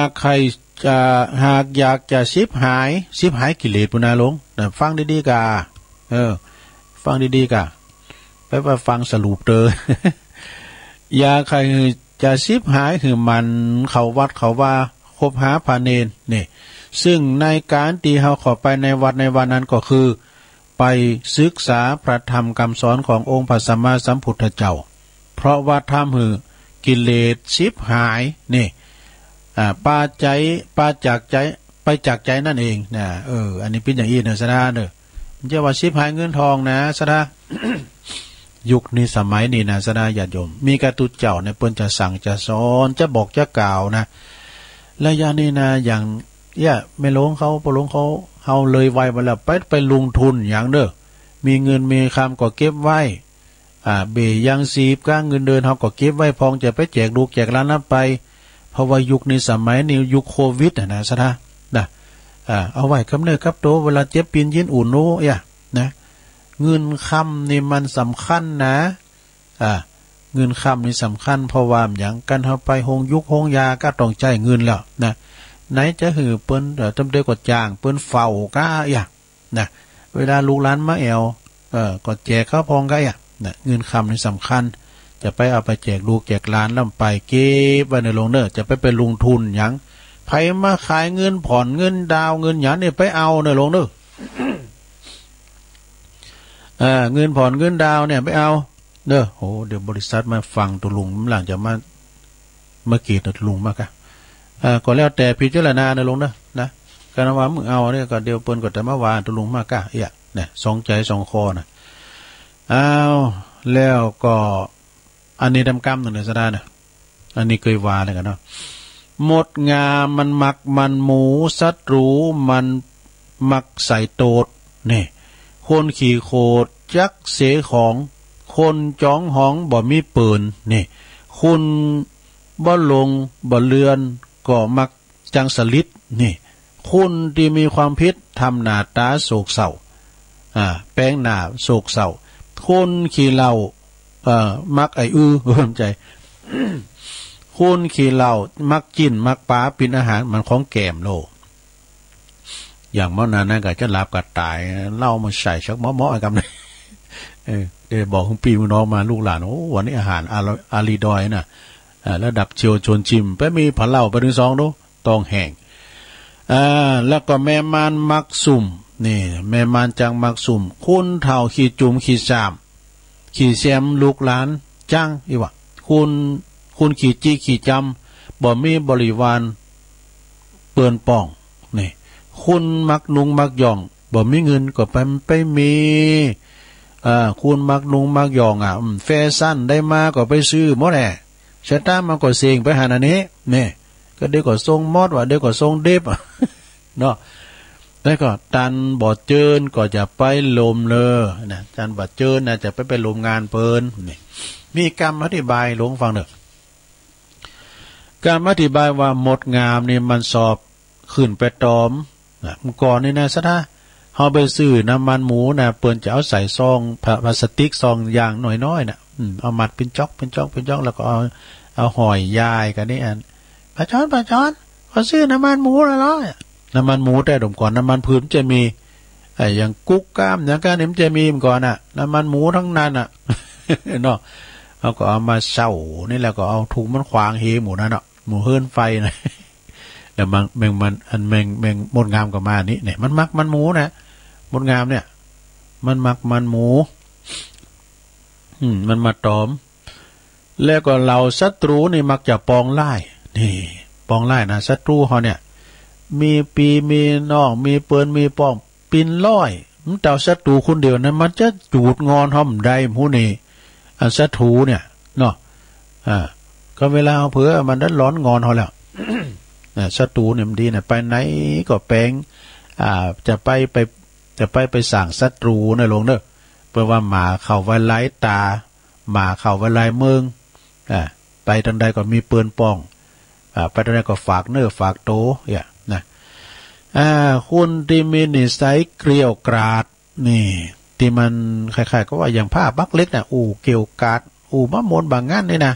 อันนั้นก็จะทำให้เจ้าบ้านจะทำให้เขาของเสียหายนะกันเวลามันหินมันวืนไหมนะน้ำตุ่นนี่คอหักปุ่นออกหมอให้ถลายปากก็มันบุบจนพอเสียหายทำความเสียหายนี่เป็นว่าคุณมักเกลี้ยวกราดคุณมักโขดมักเกตนี่นะการเดือดร้อนมาก็ทำเสียของนะคุณมีนิสัยยิงยาโสบ่มีไผคบหาสมาคมปิ้นปืนแต้กันเนาะอันยิงยาโสแต่ตุลุงก็มีแนมก่อนนะซะนะตุลุงก็จำมันจะว่าโขดเกตเนี่ยเปิ้นนะ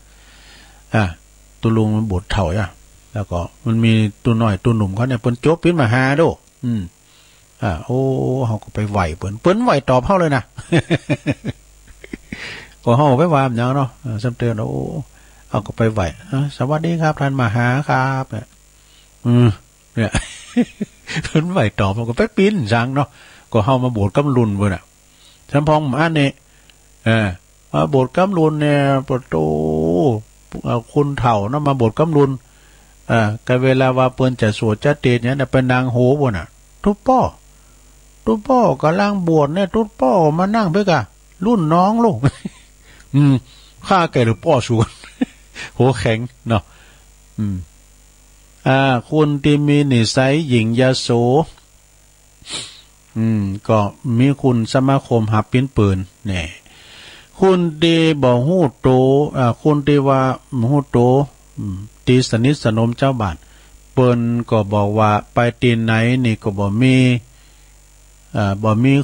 ก่อนจะมีแต่คุณเกตขี้หน้าวะนี่คุณที่ถือเนื้อถือโตนะไปทางใดก็หน้าให้แงนอยู่บุญเมืองฟ้าเว้ยนะทำพอกันอย่างหางสายตายนะเปิ้นไหวก็ไหวตอบด้วยนะ ทำหือความแล้วก็ไปตีไหน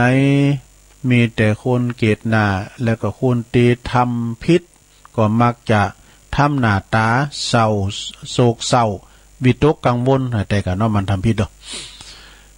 แล้วก็ซะนะพวกตีขี้เมาไอ้น่ะสอบกินแต่เนื้อแต่ปลาก็แต่กันเอากับแก้มวยน่ะได้ลาบก็ตายล้ำๆมันก็ก็ได้กินนะครับน่ะมันผ่าเล่าไว้เนี่ยไปป้อไฟจะใหม่เฮินไฟแม่ยิงเตรียมเปิ้นมานต่างต้องนั้นก็ซ้อมกินของเปรี้ยวๆเนี่ยเปิ้นว่าของสุ่มๆนะเนาะคุณแก่ขี่จุ่มจูจีจุกจิกแบมเป็นปุ้ยเหลงนะลูกหลานก็มาสอบ จะไปโจมเนอลงโอเนอจะไปชาม อยู่นิ่มๆไว้ก็เดี๋ยวเขาถึงห่างมือกินเนอะคุณที่ตนีนะคุณที่ตนีกินของเปิ้นนะก็ไว้ของโตนะเปิ้นว่ามีเปิ้นฝูงบริวารแต่กะเนาะคนขี้จิไผตึงบ่ถามหาแต่ถ้าคนมีเมตตาไปตังใดตึงบอกกั้นนี่ซะดาเนอะก็เปิ้นพองเฮาพองกะนะเปิ้นพองเฮาพองก่อนนี้เปิ้นเห็นหนังสือกันน่ะครูบาอาจารย์เปิ้นเห็นน่ะเปิ้นเห็นมจรนะแปลว่าม่วนเจี้ยนล้ำเปิ้นมีรถเก๋งโอ้ตุเจ้านะเปิ้นมีรถเก๋งไว้แต่หมู่ติดตามก็ปิ้นน้ำมันนี่แหละมันปิ้นเพิ่นพ้องกันโนเปิ้นปิ้นรถเฮาปิ้นน้ำมันนี่กะนะแล้วก็คนที่สอบแต่งโตหรือทันสมัยนี่มักจะบ่มีเงินก็ไปมีเห็มได้ก็โตทั้งสมัยนี่ สมัยเดี๋ยวนี้มันเป็นสมัยไปดูเปิ้นมีมือถือไหมโตก็เอาไหมเปิ้นนุ่งย่องไหมก็โอ้อันเก่ายังดีนุ่งอยู่ลูกน่ะมันก่อนนี่สะดาตุลุงนุ่งแพ้วเตียวสะดอปุ่นเดียมหูจักก้าละอ่อนหูจักแหละเตียวสะดอนี่นะสะดามันขามันหลงดูแอวมันก็หลงน่ะการก่อนพี่ตายบ่ลงจ้าอู่ฟังเปิ้นไปไต่อึ่งเปิ้นนุ่งเตียวสะดอไปว่าสุมาเดิมจะอุบาปนะนุ่งเตียวสะดอไปปุตอึ่งก่อนมันลายมันนั้นถุงมันเสียงอันตีเปิ้นใส่มันเสียงเปิ้นแก่เตียวแล้วน่ะมัดขา2ขาน่ะก็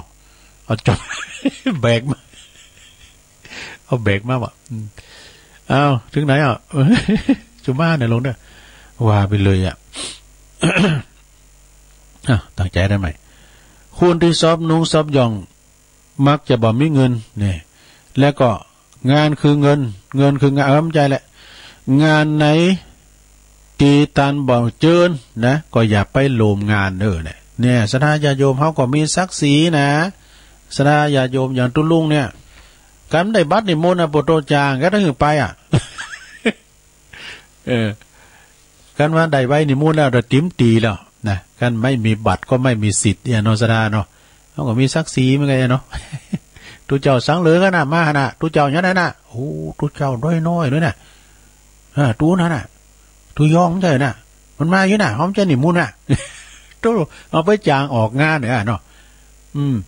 ทำไปนิมนต์ได้แล้วเขาไปนั่งติ้มตีเนาะไปนั่งติ้มตีอย่างว่านั้นตุลุงไปวาทำรู้มีพระปอหลวงเขากำนั่นก็มาหมดเขาก็บริดีแสนหนึ่งเมื่อน่ะ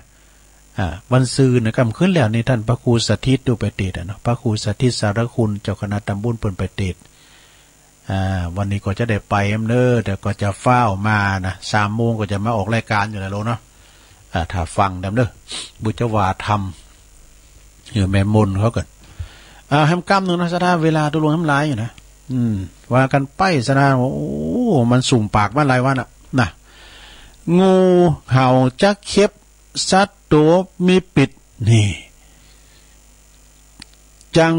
หมถูกต้องมีภัยนี่ปะจิมาเนืองูเห่าจักเข็บนี่นะสถาน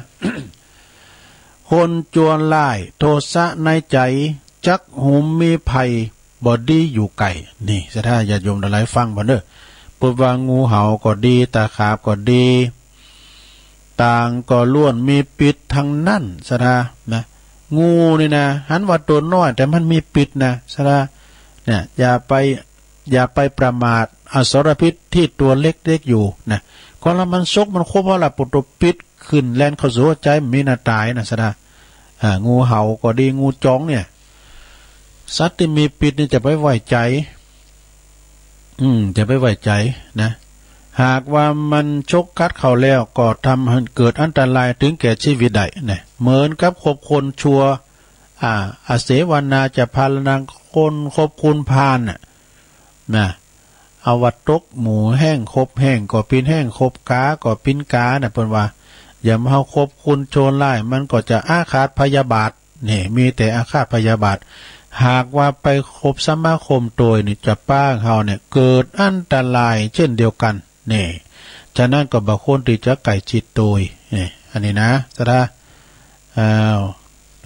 อันนี้ก็ขอบคุณเนอะหนังสือคำคมล้านนาของแม่แดงดอกตะล่อมเนาะดอยป่าโคงดงป่าคอยอัน ก่อนดีนี่ก่อนตุลุงจะได้ประกาศนี่ก่อนเนาะสะดาเนาะตั้งคุณหมอเปิ่นฝากประกาศมานะ ก็ขอประกาศโดยว่าโรงพยาบาลดอยหล่อตีตุลุงเขาอยู่เนี่ยนะอำเภอดอยหล่อนี่เพิ่นก็มีโรงพยาบาลแปลงมาได้21 ปีแล้วโยมนะตามเมิดเปิ้นตั้งอำเภอล่ะดูตั้งอำเภอมันก็21 ปีก็เนาะแยกจากอำเภอจอมทองก่อนนี่เป็นอันเดียวกันดูอำเภอจอมทองอำเภอดอยหล่อนี่อันเดียวกันอย่างป่าสร้างไงกะป่าสร้างกับเวียงหนองล่องเปิ้นแยกกันเป็นอำเภอเวียงหนองล่องเนี่ยแล้วก็อำเภอตรงเมืองปานเนาะเมืองปานลำปางนั่นก็แยกมาจากแจ้ห่มเนี่ยเนาะมันหนักมันหลายก็มันก็แยกกันมา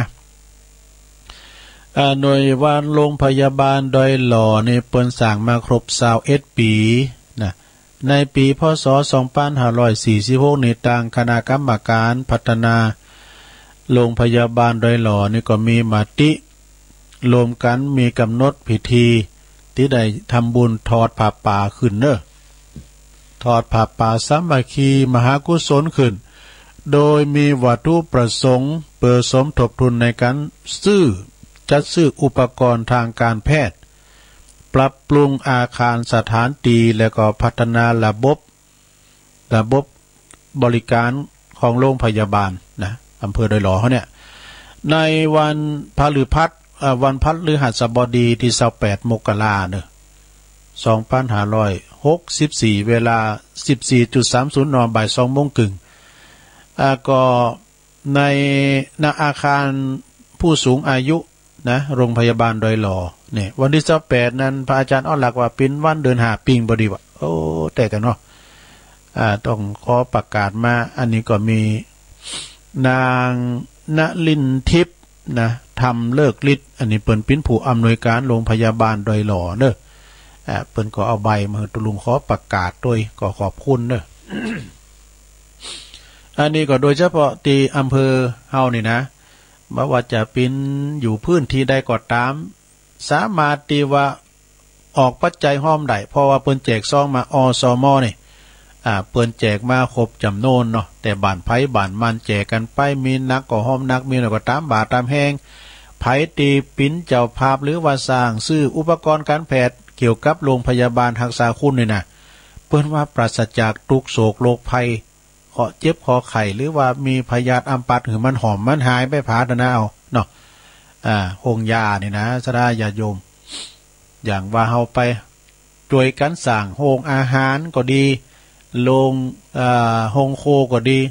เกิดมาภาวะใดจาติใดนี่มันกันเข้าอยากน้ำมันมีหันหมดกันว่าโรงโคนะพริกหอม5 เก๋อจีนผักกาดผักปังอะไรมีหันหมดอันนี้ก็โรงพยาบาลเปิ้นรักษาคุณที่เจ็บป่วยเมื่อยไข้อัมพาตพยาธิต่างๆอุบัติเหตุก็นะเข้าไปโรงยานั้นหมอเปิ้นทำเหมือนมดทำแผลก็ตุลุงก็เข้าไปหลายเตือนี่โรงยานี่นะโรงยาดอยหล่อนี่นะตุลุงก็โดนคิมหลายเตือเปิ้นฉีดยาโธ่โกคิมตุลุงนะแล้วก็เวลาว่าเดินไหนเนี่ยเปิ้นจะทำบุญตักบาตรเตือนึงนะหมอเปิ้นก็จะนิมนต์นี่มนต์วัดนั้นเก่าตุนก็ฮะเนาะเพิ่นก็ไปพินที่บาทตุลุงก็นำไปกำตุลุงไปพระเน้นเข้าไปตุลุงก็ได้รับชันทานุมัติจากหลวงพ่อพระครูสาธุกิจจันนันตุลุงไปก็พินเก้าพินโหหมอเพิ่นก็บอกว่าตุลุงก็เดี๋ยวปาบาทไปแอวไปที่อันหงที่อันตึก ตึกอัน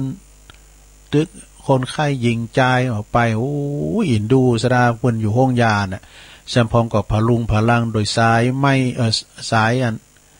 สายน้ำยางก้านใหญ่สุกเขาหูดังสุกเขาปากไอ้น่ะอินดูเพิ่นแซมพร้อมกับแผบตายิบๆนะพร้อมกับโอ้แม่ขอหอมเช้าเนี่ยนะเฮาก็ไม่เคยเอาซะหน่อยแหละก็ไปโปรดเมตตากันไปป้าเสเปินก็แม่มานอนกี่คืนแล้วนะมาได้3 คืนแล้วตัวโอ้วันนี้หน้าเป่งตาเป่งผู้ท่านได้ออกแล้วเนี่ยใจดีนี่คนกายของยากันหมดเนาะแล้วนั่นก็ประกาศด้วยวันที่28 มกราคมเวลาบ่าย2 โมงกึ่งเปิดจัดตอดผับป่าตีอาคารผู้สูงอายุโรงพยาบาลดอยหล่อจะหายจะห้อมก็ขอเชิญหน่อยมีคุณโอนมาฝากห้อมาเนอะคุณโยมกรกำมลเขยกลางนะคุณโยมกรกำมลเขยกลางพร้อมด้วยครอบครัวเปิ้นอยู่บ้านดอยน้อยพัฒนาตำบลหนองหานอำเภอสันทรายนะแจ้งความจำนงมาก็ก็ขอห้อม500 บาทขอบคุณเด้อห้อมผักป่า500 บาทนะเปิ้นโอนมาเรียบร้อยก็ขอเจริญปอนขอบคุณขอขอบโพทันปราศจากทุกโศกโรคภัยมีพละกำลังมีพนามัยสมบูรณ์แข็งแรงแดงแสงอยู่กินอยู่ต้านกันไปใจอันนี้ก็ข่าวสารงานบุญเนาะสถานเนาะตุลุงก็ประกาศไปละตอนนี้ไปก็จะเปลี่ยนบรรยากาศก็แฮะอันนี้ปัดฝุ่นย่ายปัดจ้าเปิ้นขอฟังย่ายปัดจ้าเต้นแหละเต้นเดิมเจ้าของผอซะครับอันนี้ก็เอาไว้ก่อนเนาะเต้นแล้วมันแรงบึกก็จะเตดน้ำเตดทำนะกับแม่แต่ฮะแม่มนเขาเหรอเดี๋ยวกันนะไปฟังโทรมาเด้อนะขอบคุณแม่มนวงสายยาพุทธนิมิตปนลมทำบุญการน้ำกับไฟแล้วก็อุทิศบุญกุศลไปหือปอกกองคำวงสายยาตัวทำบุญจะเตดทำเหมือนแม่มนแล้วก็นายธนพัฒน์นางนารีวันชัยสุรวมทำบุญอุทิศบุญกุศลไปหาเจ้ากรรมนายเวรแล้วก็แม่มนวงสายะแม่มนนี่เป็นเราประวัติถึงฝั่งปฐมก่อนมันทุกข์มายากตัวบัดเดี๋ยวนี้ก็เป็นดีมาได้อยู่กินอยู่ตานไปนะแม่มนวงสายะบ้านพุทธนิมิตเปิ่นทำบุญอุทิศบุญกุศลไปหาเจ้ากรรมนายเวรทำ1 ซองนะแล้วก็ปอโตแม่บวจันอินตะวงพุทธนิมิตการนำกาไฟแล้วก็การทำการทำนะกันเนาะ1 ซองนางสาวแดงคำยองอุทิศบุญกุศลเจ้ากรรมนายเวรนี่บั่นปักล่องนี่ก็ปักล่องน้องปัสสาวายจ้ะเนาะแล้วก็ขอบคุณทางคณะศรัทธาจากบ้านน้องแฝกนะคณะศรัทธาบ้านน้องแฝกอำเภอสารปีแม่แสงหล่าศรีวิชัยนี่เพิ่งเคยมาหรอเพิ่งเคยมาวัดพระธาตุดอยน้อยแล้วก็แม่สุวรรณาใจใฝ่ด้วยนะนี่เป็นปิ่นอ้อสมอด้วยนะแม่สุวรรณาเนี่ยนะสุวรรณาใจใฝ่แล้วก็แม่ล่าศรีวิชัยนี่เพิ่นมาแล้วเด้อวันนั้นเพิ่นไปพระราชทานไปเสศพเนาะตั้งอาจารย์พลเวทด้วยกันเนาะธรรมจิรันหอยปันจ่อยเพิ่นมาแวเนี่ยจัดมื่นเหมือนกันเนี่ยเราลดตู่นะแล้วก็จ่อห้อมกันมา1 2ขอบคุณขอบคุณหลายๆเอาปอนให้เกินทำบุญจะเตธรรมแม่มนแล้วก็ตั้งคุณโยมแม่ศรีธรเปรมจิตบ้านน้องโบด้วยสปิติโยวิวัจจันตุสัพพะโลโกวินาศตุมาเตภวัตวันตรายโยสุขีติคาอยู่โกภวะอภิวาตานาสีริสานิจังวุธาปัจจายโนจัตตารโรธรรมาวัฏันติอายุวันโนสุขังปะลังสาธุเอาละตอนนี้ไปเป็นบรรยากาศลงโทรมาเตอะเนาะโทรมามาจ้าเช็คการฟังนะก็ได้089-955-6506โทรกันเข้ามาเช็คผลการรับฟังก็ได้อยู่ที่ในตั้งใดก้านะตามเดิมอันนี้ก็แม่น้อยว่าเลยเจ้าไว้ซาเจ้า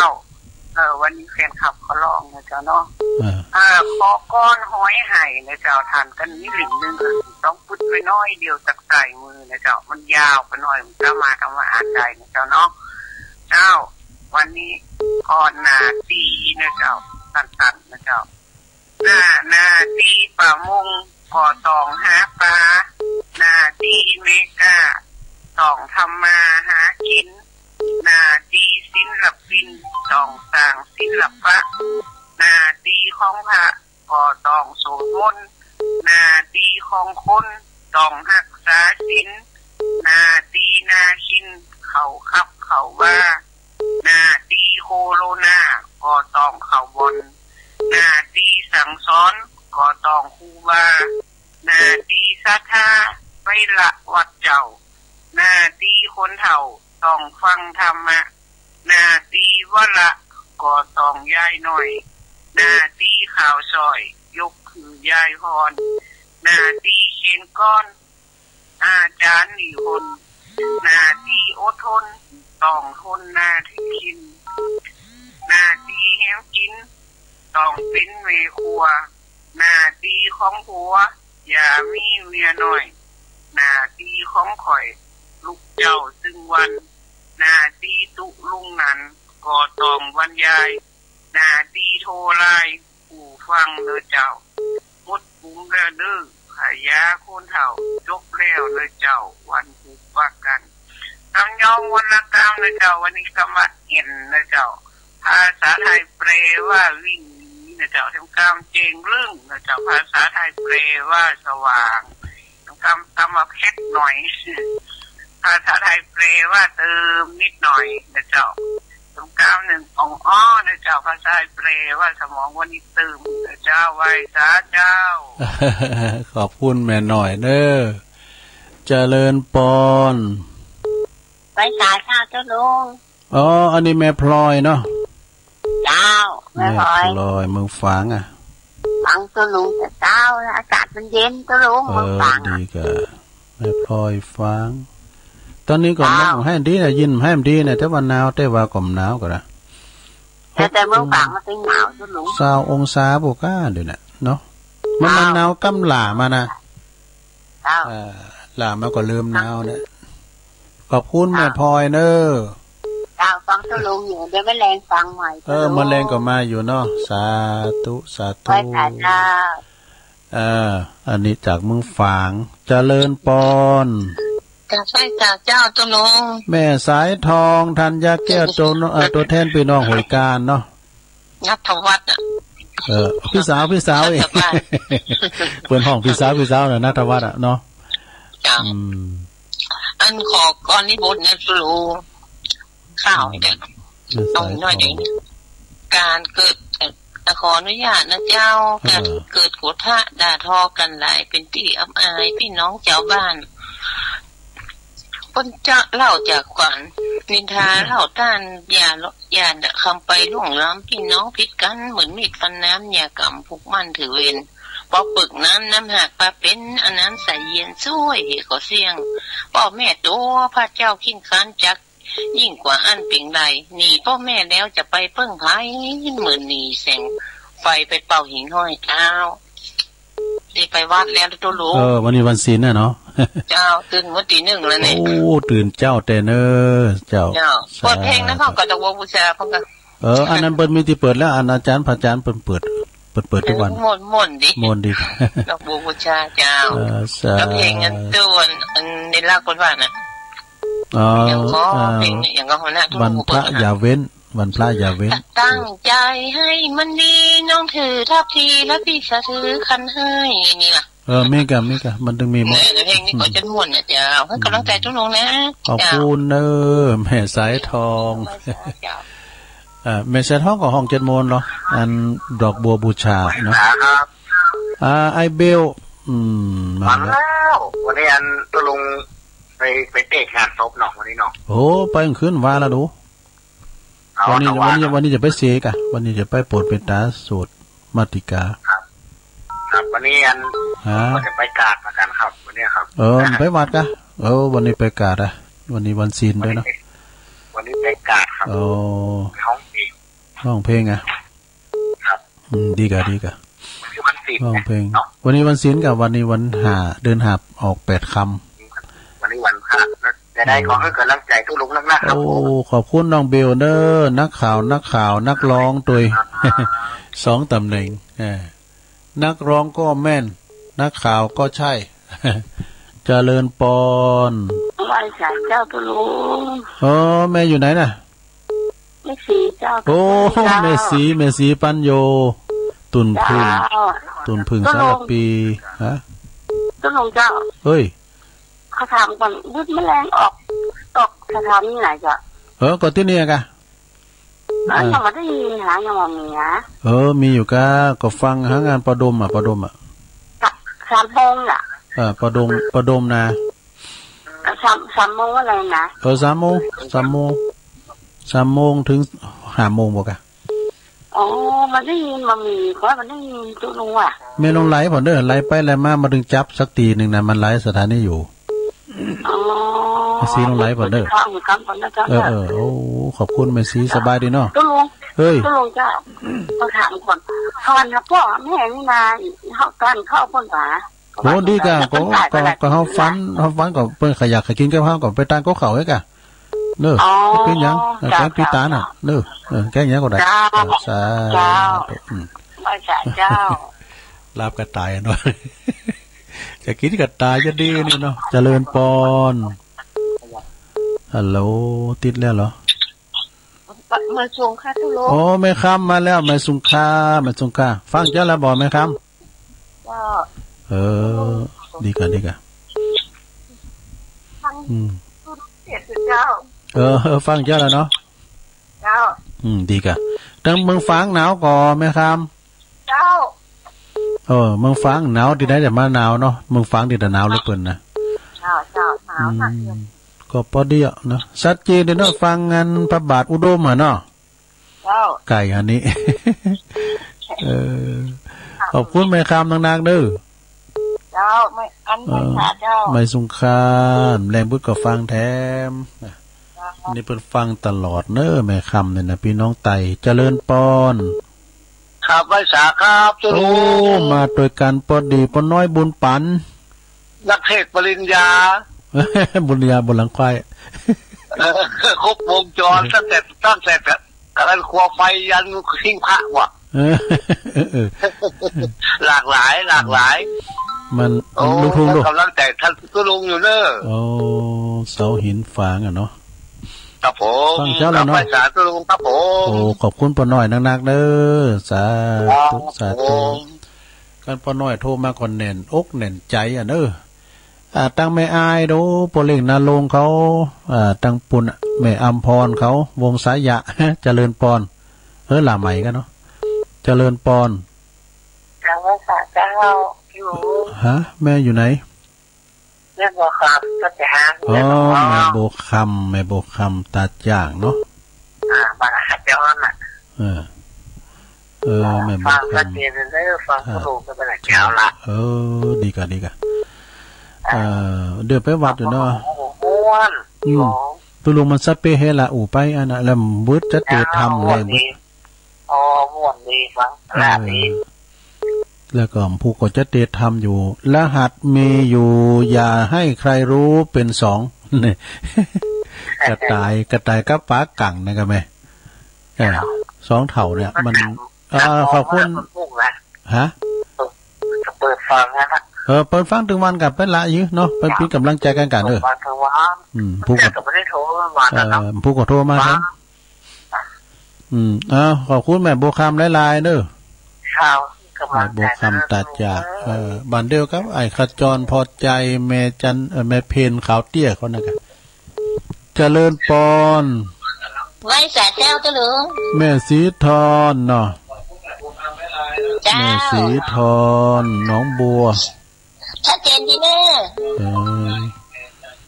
บ้านหนองบัวชัยประการเนาะตั้งแต่เจ้าแรกกำลังใจกันเนี่ยตะลุงดีกันเจ้าเรียนเนี่ยสาธุจ้าไอ้บึดเปิดปิดเจ้าภาพตัวเน้อแม่สีทอนน้ำแรงบึดนะหยาดน้ำเกมน้ำหยาดว่าได้แม่สีทอนเจริญปอน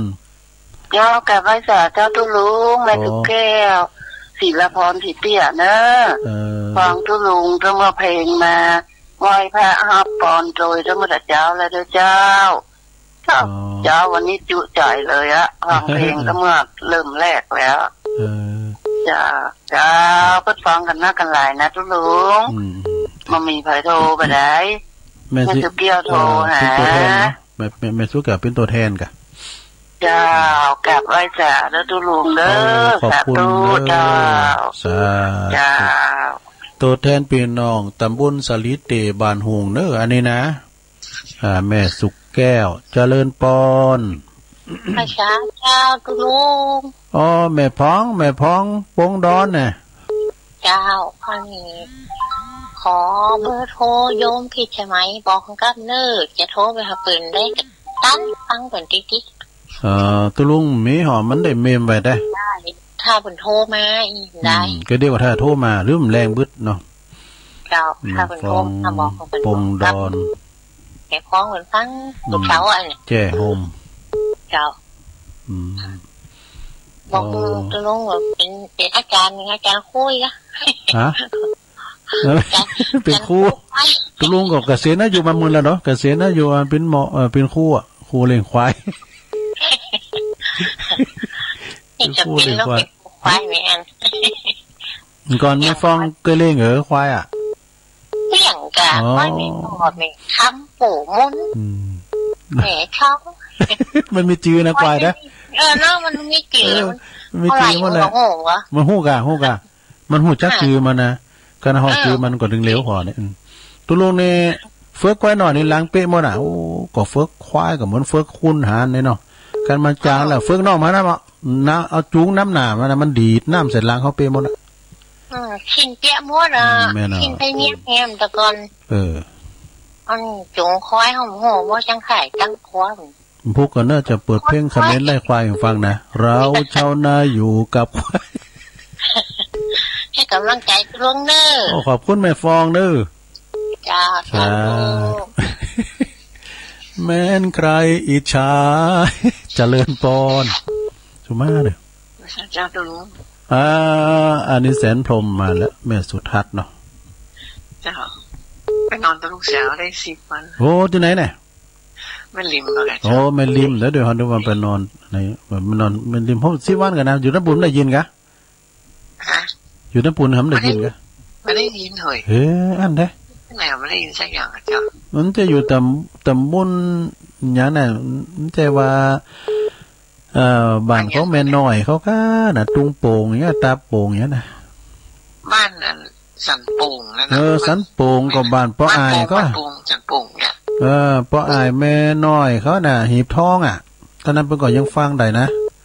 มันจะจุดบอดก็ฮะเนาะมันจะมีเป็นจุดอ่ะจ้ะว่าตัวได้ยินแกเมื่อสักนาทีก็พกได้ยินเนาะเก่าฮกก่อนจะเปิดวันที่24เนี่ยแฟนครับเก่าฮกนะท่านอาจารย์พระครูบดิกาประเสริฐประสันโนเปิ้นไลน์มาให้ตุลุงว่าจะเปิดเป็นทางการวันที่24 25เนี่ย2วันเนี่ยนะวันใดวันหนึ่งเพิ่นจะเปิดละแหมมกำในปวดตัวแจ้วนี่ปวดได้ยินแล้วปูน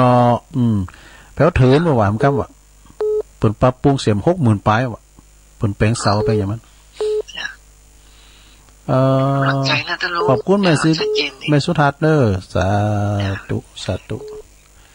แม่สุทัศน์ดีมูลแสนพรมทุ่งปีแม่วางเจริญปอนเจ้าไว้สาเจ้าแม่อยู่ไหนอยู่เรียงเป่าเจ้าแม่กันธนีเจ้าแม่กันธนีอ่ะเนาะเจ้าฟันตั้งเจ้ามาแลดไว้ขาดตัวนะเจ้าดีกะเจ้าเวียงเป่าโอ้ดีกะฟังอยู่ตลอดเลยเจ้าบ่หลับได้โทรบ่ได้เจ้าโอ้โทรมาพร้อมกับแม่เป็นยังจะได้ฮู้ว่าเพิ่นฟังอยู่อีกอ่ะเจ้าฟังแม่ฟังทางอินเทอร์เน็ตกะฟังทางมือถือเนาะฟังกับโทรศัพท์อินเทอร์เน็ตเจ้าดีกะเจ้ากำลังใจนะเจ้าขอบคุณแม่กันธนีหลายๆเด้อเจ้าไว้สาเจ้ามีสุขสาธุสถานีเฮานี่ก็อาจารย์พระครูเพิ่นก็เปลี่ยนฐานเป็นหยังเคิงจะว่าไฟฟ้าดับในใจได้เลยเนี่ยอาจารย์ท่านพระครูสมุวิสุวัฒน์ก็ลงทุนมาเป็น 4-5 หมื่นพุ่นนะเจริญปอนครับนมัสการครับ ไอ้สุธานะครับผมกู้ภัย55มาแล้วกู้ภัย55ครับนั่นก็ไอ้สุธาเนาะตะกี้มันขาดหายไปตรุนะน้องประมาณสัก2นาทีได้ครับน้องเบลก็บอกว่าเฮ้ยหรอไปกาดได้แล้วก้าก่อนอาจารย์วิศวัตเปิดดึงผอเหรอเนาะคำถามมันนั่นก็เปิดกบเป็งขอบคุณเนอะกู้ภัย55สุทัศน์เนาะสาธุโอ้อันนี้เปิดปีนอปพรเนอะอปพรเจริญปอนเอาละมาดังเพลละฮะโหลติดแล้วเจ้าติดแล้วเจ้าอูได้เลยตะกี้ได้ยินแม่ยังก็ขอเบอร์เจ้าแม่ฟองวงดอนแม่ฟองวงดอนแจ้ให้ไว้หรือยังหรือว่าต้องลุงจดไว้ให้เปิดเลยได้กันได้ดูลุงจดกันเนาะเจ้าแม่ฟองฟังเนอะวงดอนนะเจ้า08หยัง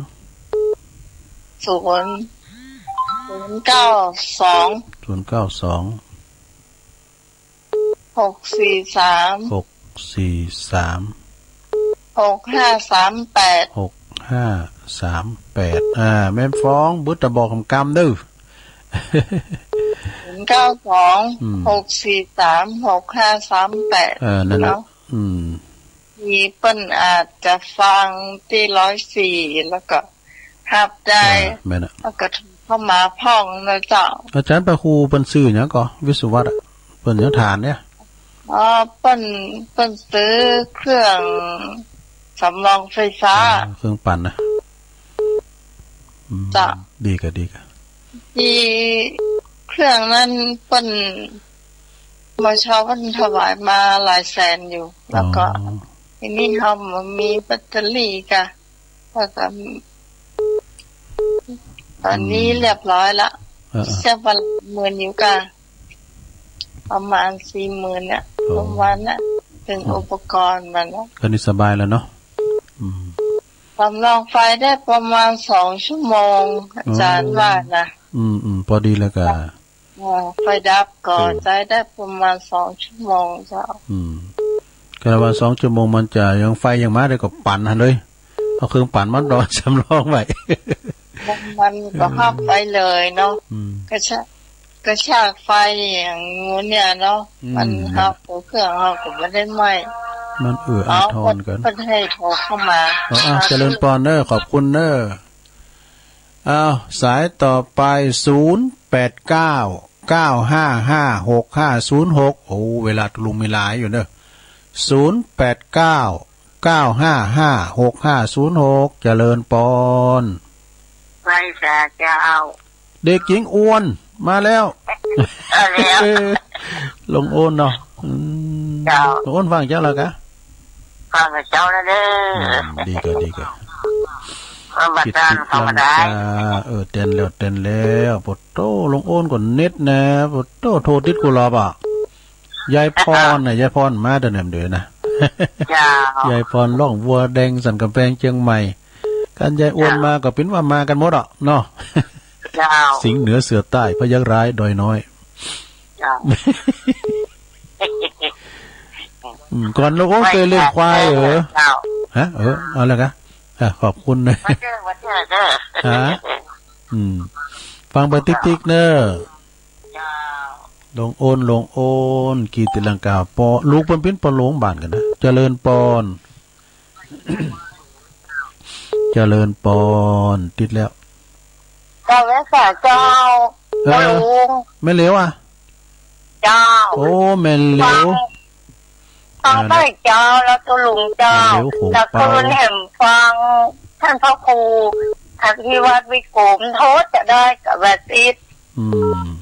อันแล้วก็ถ้าจันถ้าเจ้าจะถามว่าถ้าจันถมชาติน่ะตะกอนก็เคยออกไปที่ยูเนาะ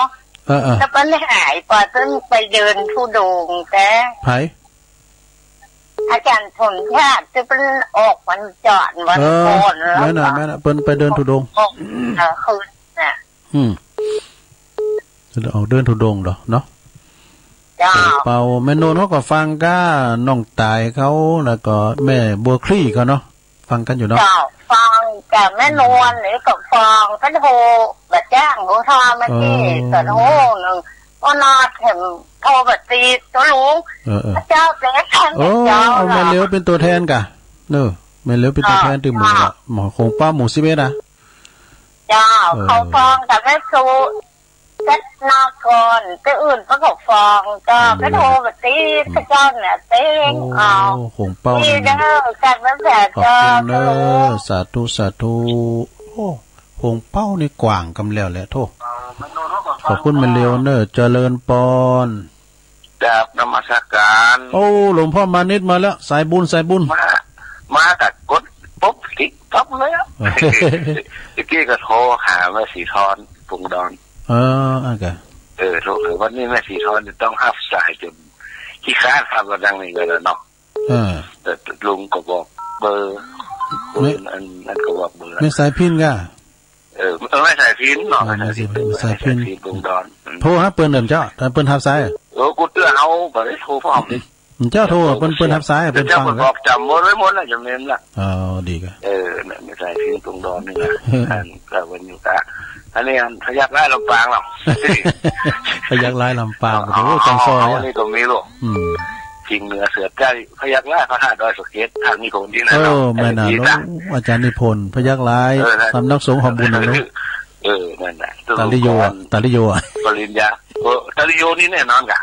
ที่ตาลิโยนี่แนวสกุลใหญ่เกมเนอร์เต้นนะแน่นอนฟังเลยตาลิโยนะแต่กะแต่พอนั้นพอนั้นข้ามนี่ต้องตื่นเพราะนี่แกถึงมาวาดละหรอก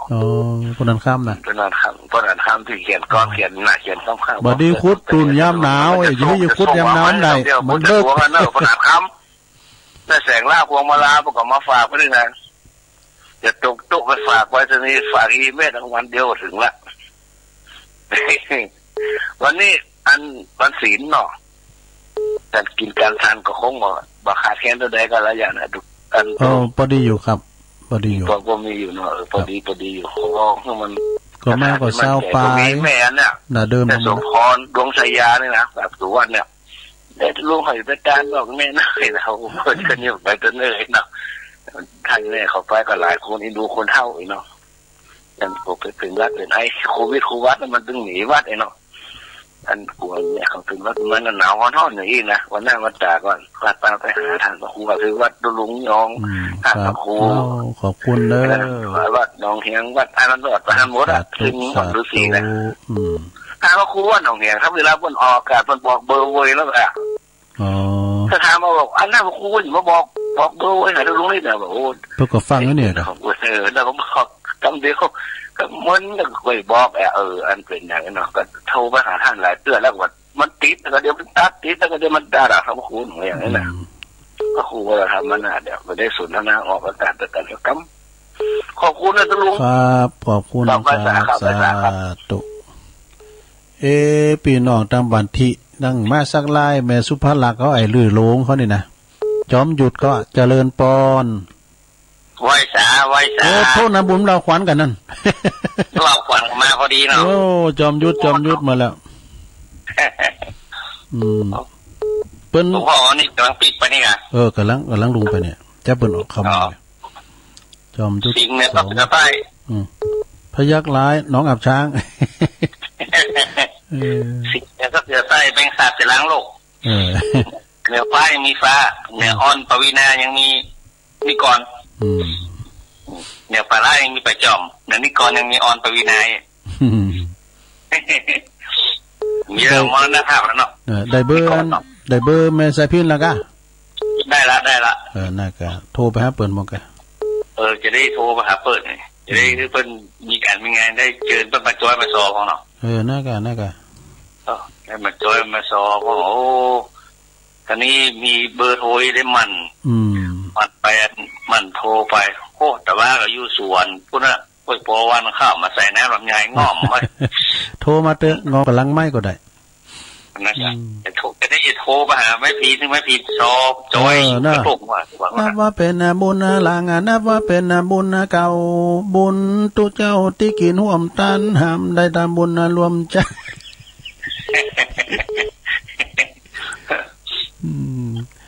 เอาล่ะเอาเป็ดมาหมดอ่ะยังไอ้เกย์ทำไรเล่นอ่ะ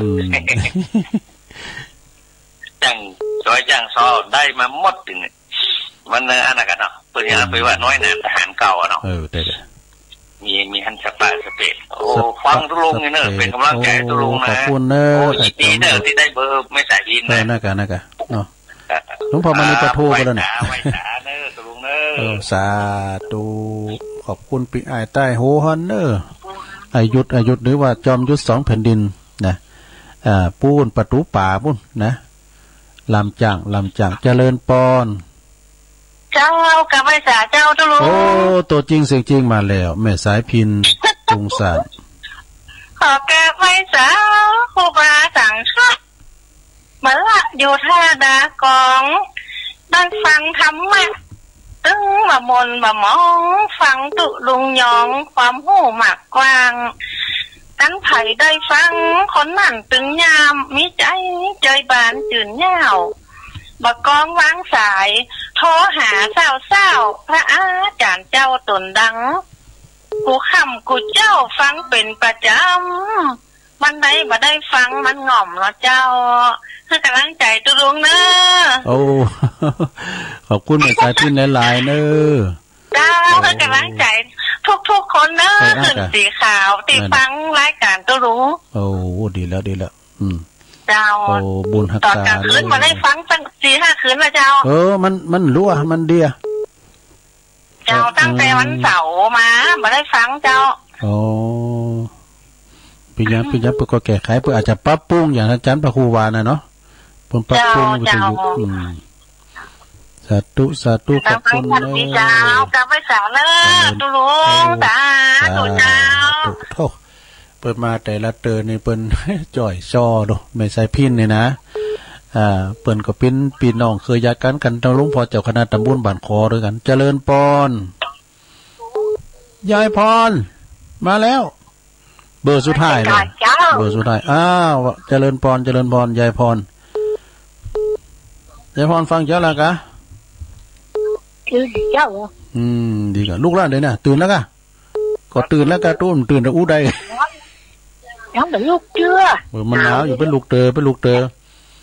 ลองบัวแดงไงชีปะฮะไงชีโอ้อยู่นั่นสลีตีนอนอยู่เนาะพี่ยัง